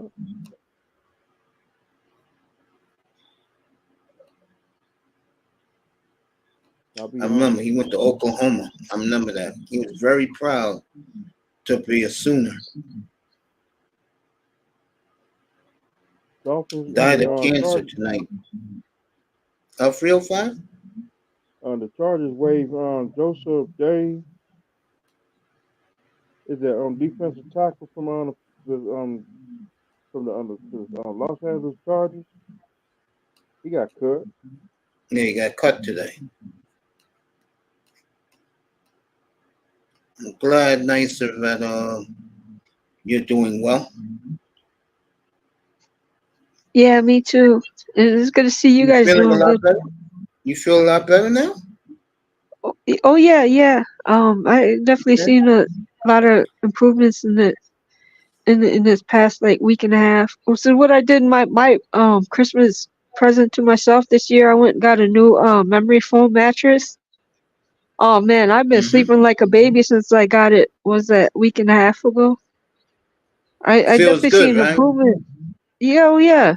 You definitely seen an improvement in my sleep the first night that I got it. Um and it's just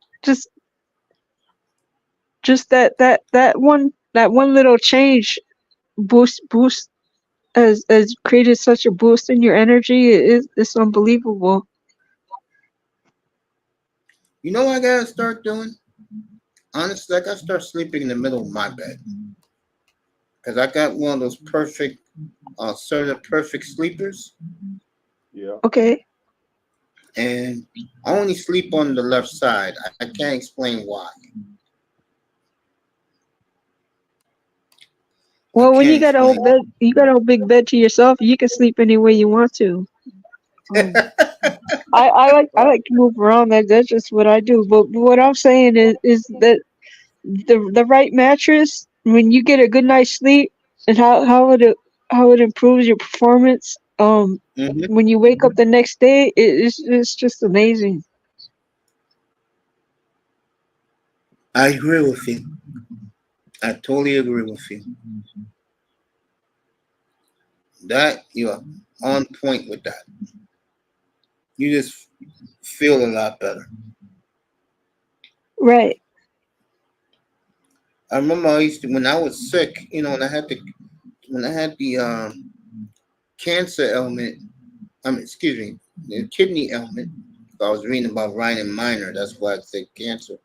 When I had the kidney ailment, the one thing that really made me feel good was when I used to have to go to therapy at 5 o'clock in the morning. I used to go to bed at 7 o'clock at night every night. And sleeping in that bed for at least 7 hours straight, when I would wake up, I would feel so good. It really set my day until I got home. Jim showing the dolphin symbol.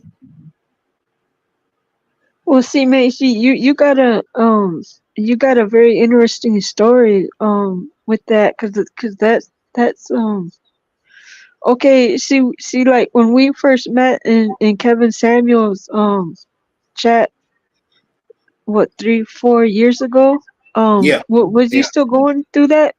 yeah. I went through that Oh, for over so 10 years. you was at that time, and you went and you decided to start your own platform, and this is the incredible thing. You going through that. You're fighting for your health, and you're still balancing out doing having a because it's a full-time job, right?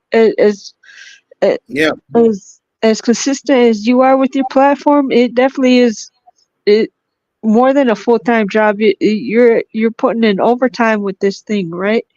And I'm glad to see you definitely a lot better, stronger. thank you. And Appreciate you're a that. motivation to a lot of people. There's say like I haven't seen him in the chat lately, but does Relentless still come around and say He hi was every here. so He often? was here 2 weeks ago. Oh, he was. Oh, okay, that's Yeah, good. on the Friday night, he came up here to like 3. He stayed all night with us, but to like 3 o'clock in the morning. Oh, that's what's up. And he was happy to have him up here. I'm just, um, to be honest with you, and I'll be the first to admit this. I don't know where I'd be without the manosphere. I'm dead serious. What made me attracted to it was there's a lot of people that look like me, talk like me, and it didn't hurt that women like yourself and others was very nice to look at. I'm not lying. So that lifted my spirits. It really did. Samuel's meant a lot to me. Kevin Samuels meant a lot. You was there every night. Me, you, and Iman Perry. You meant a lot. Yeah, Officer those Falk. are the good old days before he blew up. Yeah. Before his channel blew up. Oh man, those was the good old days, man. Loved it. Every time I got his signal that he was coming on, I was in there. And I gotta pay somebody. Like Platinum Elite likes to play when Kevin Samuels gives him a shout out. I would like someone to find the episode in the beginning when he gave me a shout out. And that meant a lot to me. I know you was in there, Imam was in there when he was writing his notes. Yeah, he would do that. He was good for doing that. 'Cause, yeah, 'cause I remember I as soon as he went live too, I was right there front center, listening to Yeah. music, and we'd be cutting up in the chat. Yeah. Man, but as soon as it was like 10,000 people in the chat, I was like, oh man, When you told me that shit happened and I saw it for myself, and I said, wait a minute, this man telling women the truth about themselves made him that popular? And I said, hey, more power to him. God bless his soul. But the one thing I can take out of it is I was there when he was trying to help men every night. I was right. there. I was there the episode when these dudes was giving a major pushback wearing Jordans. Yeah, that's the thing. I remember I've been in the space well too, and I see people, I ain't wearing no suit, no. Mhm. But that's the thing though, cause look how many copycat platforms of guys that are coming up wearing suits, and their setup looks very very similar to what Kevin Samuels had going on when he was doing his shows, to the point where they definitely are copycatting his format. Let me tell you, when I come across Mason Cameron and I see them wearing suits every day, I said, yo, fellas, I think you should take off those suits. Get rid of the broad that's your moderator and go back to who you guys really are. Go back to the jewelry, go back to the bling, and trust me, I know they're doing good numbers. They're doing very good numbers, but sometimes you can't take people seriously when you notice them as something else. See, I know those two as the rap artists, not suit and tie. They don't look right wearing that, by the way. Mace and Kira. Yeah. Now, Cam Newton, ever since what Kimberly Martin did to him, I support Cam Newton more because what she did to him was uncalled for. And she's scared now. If you don't know, Queen Bedouin, let me plop her face up here. I know Moss doesn't like when I do this, but yeah, someone got to do it. Let me bring up Miss Bedouin. We'll kill her next Saturday night. I'll be drunk. Up here, we'll have a double header of that next weekend. We're gonna ring in the new year with the goofy white guys who wear these stupid clothes that for some reason, that these women think is cool, and I think it's retarded. And we won't kill this woman next Saturday night. Next Saturday. So you're not doing the show tomorrow, Mace? No, I got platinum up here tomorrow morning. Oh, okay. Okay. And we're gonna celebrate more dolphin stuff tomorrow. Yes, this woman right here, Miss Bedwins. Whenever a woman of your culture looks like this, with that smile, and she's dating or marrying outside the culture, that tells you not only does she hate the men of her culture, she hates her culture as well. So we'll see this Bedwins next Saturday night. We'll do her next Saturday night. ESPN's new Bedwins. Yeah, we'll kill her last Saturday night. Okay. We'll roast her next Saturday night. Evil, the smiling killer.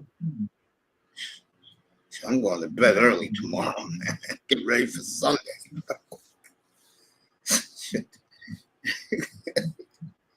If Miami wins, we'll go long on Sunday night. If they don't, we'll just make it quick, and I'll wish you guys Merry Christmas, and I am going to sleep. Let it snow in New York.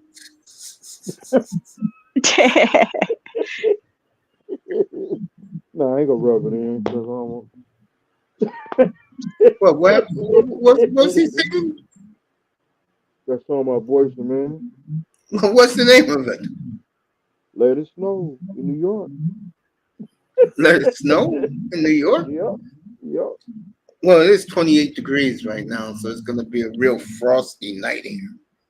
That's damn, it's going to be cold tonight. In Green Bay. Shit, Green Bay is 12 degrees right now. You crazy? Damn. It's cold up there, man.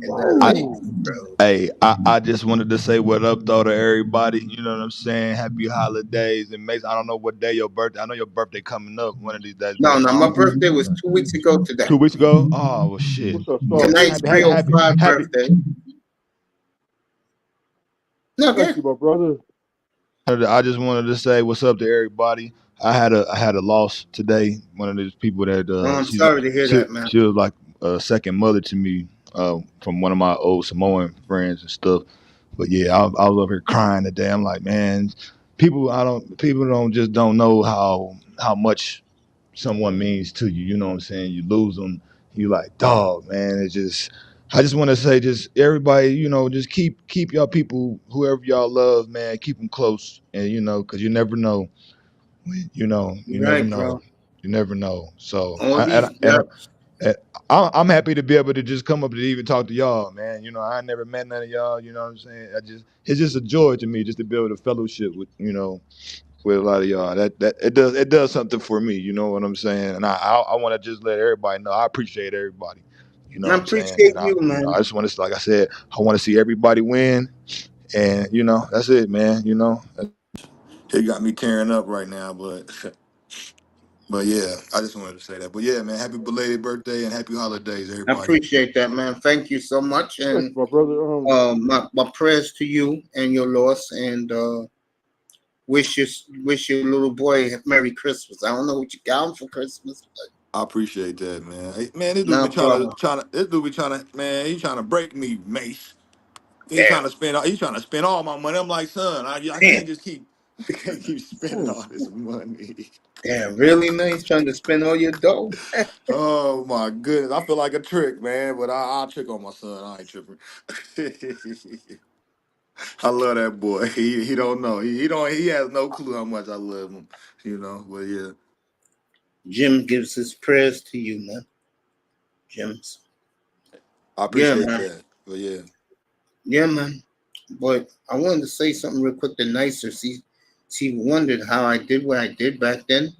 Well, I'm gonna tell you the truth, and everybody up here, I was out of it for the count. I'm serious.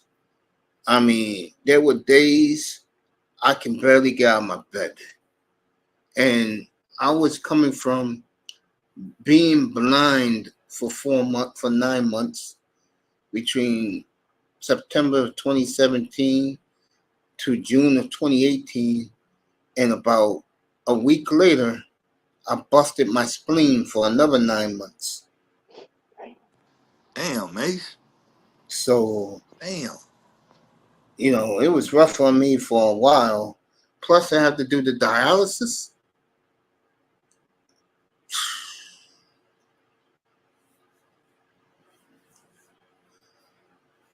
Yeah, man. Yeah, that's I tough. met a Man. lot of good people along the way. I remember I met Star P in DJ Cooler's room, Game Changers room. Mac Daddy Mace, you already know. Nicer with Kevin Samuels. And the clown on the upper right. every night Mr. Miami. What up, though, Mr. Miami? What up? There you go. What up, though? It's his What up, birthday though? today, Star P. 305's birthday today. Oh, happy birthday, Mr. Miami. Oh, yeah, I'm taking the shot for you, bro. You already Thank know. you, my brother. I'm about to take a shot for you. Hey, shout out to you. If I was with you, man, we'll be kicking it up and turning up and getting litty. You Oh, already yeah, know. yeah. You already know. Hey, HBD, Yeah. though. Hey, Mr. Miami, for real. Hell yeah. Yeah, though. There you Hello, go. Factory. There you go. We're going There to you get go. crunk tonight. Ravens was Tuesday, but Raven was too sick. He was Tuesday, the 19th. Sister George next week. We'll celebrate her on Tuesday. Happy birthday to Raven. Happy belated to Raven too, and Sister George coming up too. Happy birthday to her. Yeah, All the Capricorns, man. It's Capricorn season, man. Yeah, though. Yeah, I'm Sagittarius. So But Sag, Cap. That's it's pretty close, but but it's Cap season now, baby. Yeah, though. We got a lot of Capricorns next month. DJ Kuda, China White. We got a lot of Capricorns next month. A lot of people we especially me and Star P, we know, and Nicer, and the black streets of YouTube. A lot of their birthdays are next month. What's crazy is the woman that I consider my second mom. Her birthday is on the 31st, so she's a Capricorn too. Man, I love that woman, man. Man, my prayers are with her, man. Yeah, she's in a better place. Yeah, yep. I appreciate that though. Give you guys 10 more minutes. I'm taking this off the air. I'll be back on 11 o'clock tomorrow morning Eastern time. Me and Platinum Elite making our football picks. Now, I know, no offense, Star P, I know you didn't play a lot of the picks I gave you. You know why I know that? Because I would have came up here and threw you something. Hell yeah. I'm 32-11 in college football this year, bro. Man, my pocket's been tight, bro. I've been thinking about other stuff, trying to make some more money, like, bro. So I really ain't been messing around with the betting like that. But you're gonna have a whole new group of people. We're gonna have a whole new group of people up here tomorrow morning, folks, because a lot of Platinum's crowd is coming in here because they want to make that bowl money. Platinum's having a big year. Me and pros, what's my record in pros? I went 2-1 again last week. So pros, I am 31, and how many games they played this year so far? 15 weeks. So I am 32-13 in pros. That's pretty damn good, Mace. Sheesh. Yeah, man. That's 2 years in a row I hit it with the pros. This is the first time I played college football against the spread, 32-11 against the spread. I won my bowl game last week with Jacksonville State. And they won with me all year long. I picked them every week. They won with me every week. So, exactly. That's what I told Platinum. I said, if Star P was playing my picks, he'd be up here, running up here, 32-11 in college. My Seminole. And let me tell you, me and Platinum was talking about this. Picking these games, I know somebody wants to come up also because I saw. No, I had to swap my phones out. My No, other no, phone somebody died. else wanted to come Oh. up. So besides you, picking these games, folks, is not easy, especially against the spread, against the number. And I'll be playing the over and the under also. It's not easy. You know, one thing I did this year, I took Dion against the spread. I mean, like to lose the game, but to cover. And Dion did that shit for me a lot. It's fucked up, Dion. That's crazy. Fucking Dion Loot, bro. I'll be up here and I'm looking on my phone and I'm like saying, damn, I could get a sweep. What did Dion do? Oh, Dion, I love you. I used to say it up live, man. I said, Dion, I love you. I don't care if you suck, nigga. You won me again.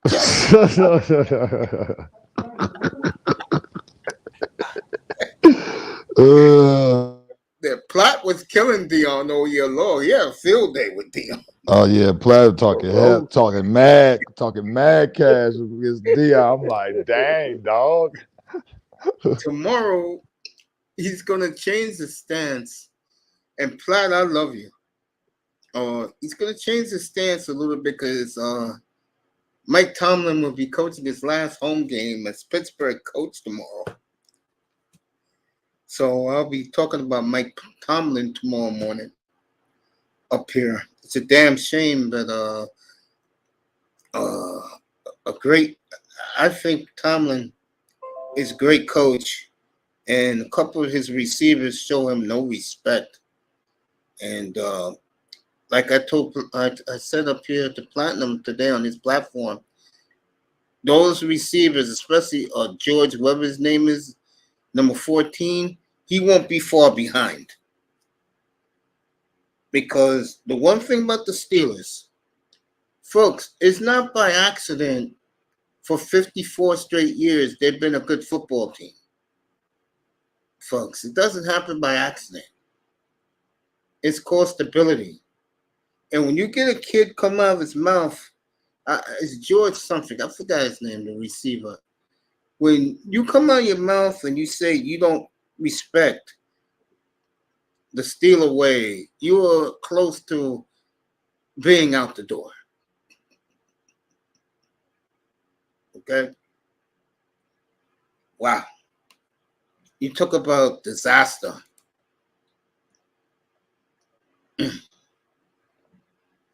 Speaking of that, did you guys see what Christian McCaffrey gave his offensive teammates today?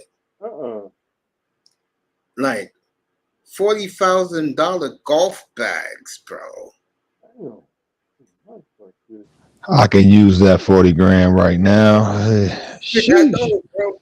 And Brock Purdy was honest. Brock Purdy was your typical, kid who grew up in a big family. He said, boy, if I had that type of money and I don't have that type of money, I don't know if I would do that. This is why I like Brock Purdy, the human being. He said, I don't think I would do that. All that money for golf bags? Well, Patrick Mahomes did the cold shit. He gave all of his offensive linemen, Ashton Martin, I guess it's called, whoever that is, golf carts. Nah, cars. No, he gave him golf carts. I saw the video. Golf cart. Yeah, I remember Aaron Rodgers' buddy, when he was on the Packers 2 years ago, gave Aaron Rodgers a custom-made one. Yeah. But the point I'm about to make is he gave his offensive linemen golf carts. I'm talking about even the backups. He said his receivers didn't deserve anything. You're seeing the dark side now, Patrick Mahomes.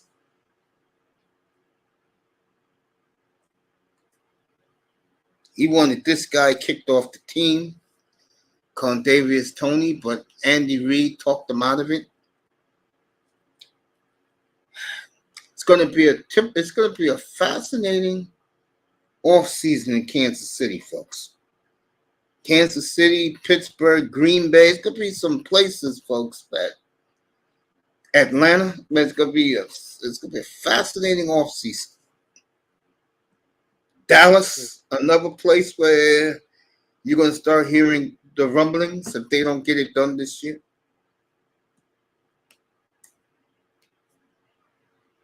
Time is it? All right, you already made your picks, Mace. Let me see. Get off this air. Jims, I love you, bro. You have a good night. Pull up tomorrow, 11 o'clock Eastern time. You already made your picks for Sunday or for this weekend? I'm about to tell you right now, fam. All right, let's get to it. Vegas. All right. This weekend, one of the games I'm gonna go with.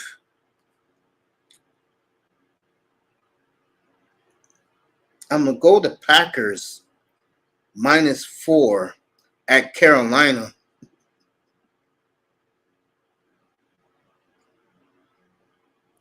It's gonna be a very nice day in Charlotte, and it will be 70,000 Green Bay fans there. You didn't hear what happened last week.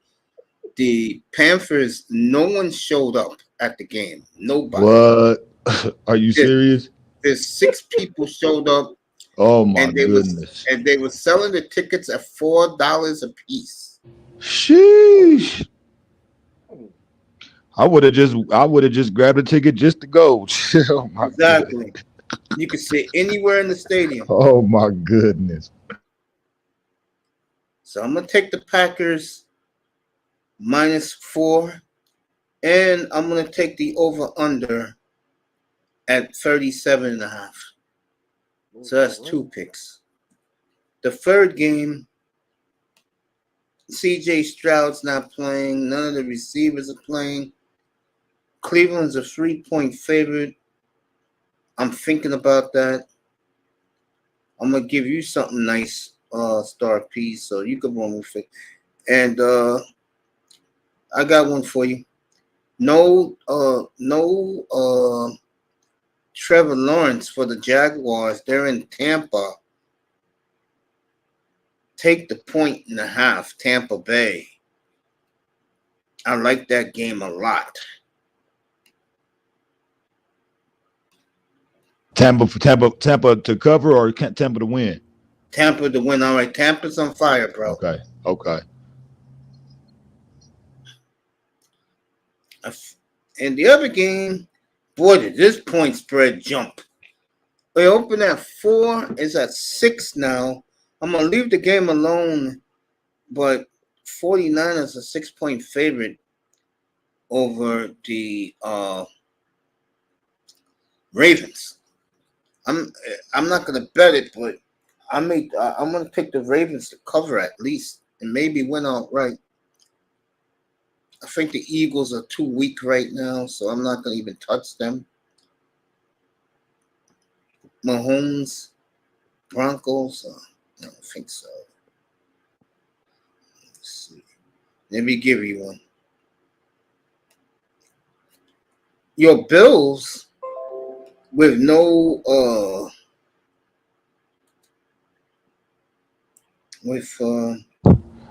the damn Bills, man. They're playing better again. Yeah, I see. Your Bills are 12.5-point favorite. I may jump on that. Yeah, the Chargers have no Justin Herbert, and there's a new coach now there. They fired Brandon Staley. They're going to throw in the Chargers. Are going to throw in the towel. Are they in Buffalo? Or are they in? They're indoors in LA. LA, yeah, okay.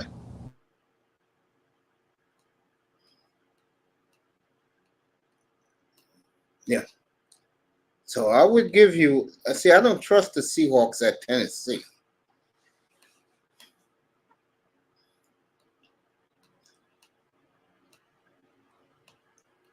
Yeah, take Tampa Bay.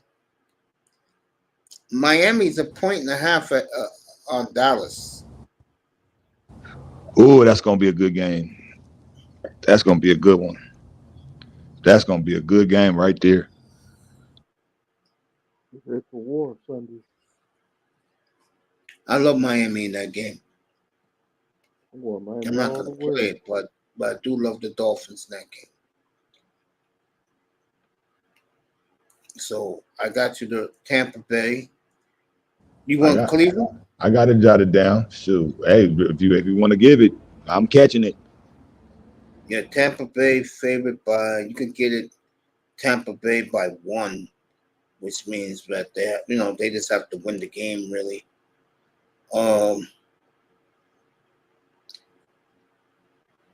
Oof.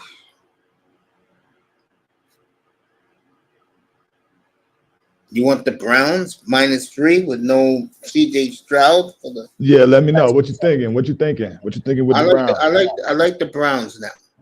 Okay. Okay. And I'm going to take the Colts 2.5-point underdog at Atlanta. I think the Colts are playing good football right now.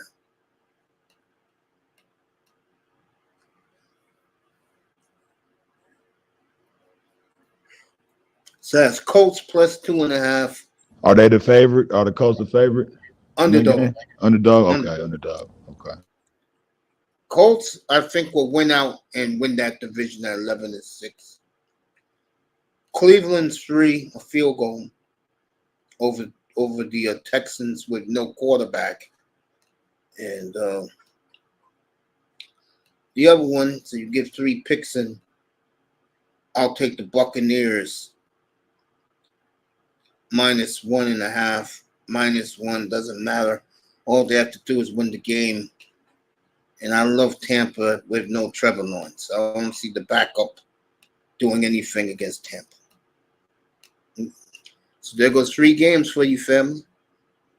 I appreciate it, Mace. Thanks, man. No problem. And on that note, folks, I am saying good night. Jims, I love you. Appreciate everybody who came through. Let me say that to Jims too. Appreciate you, fam.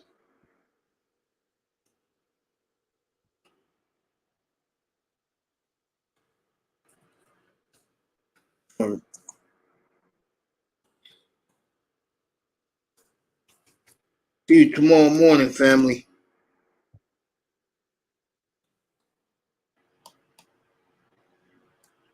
And for everybody who came by tonight, appreciate it. Nicer, I love you.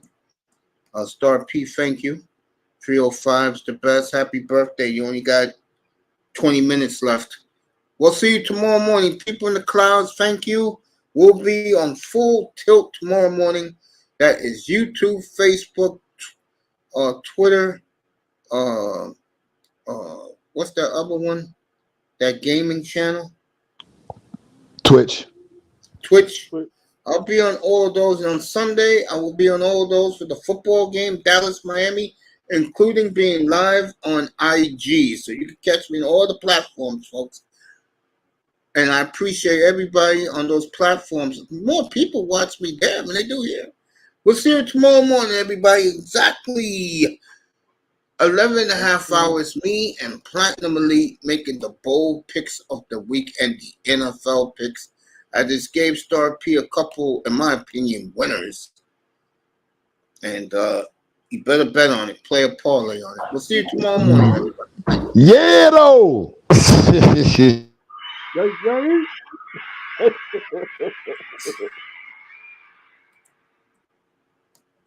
Yeah, man.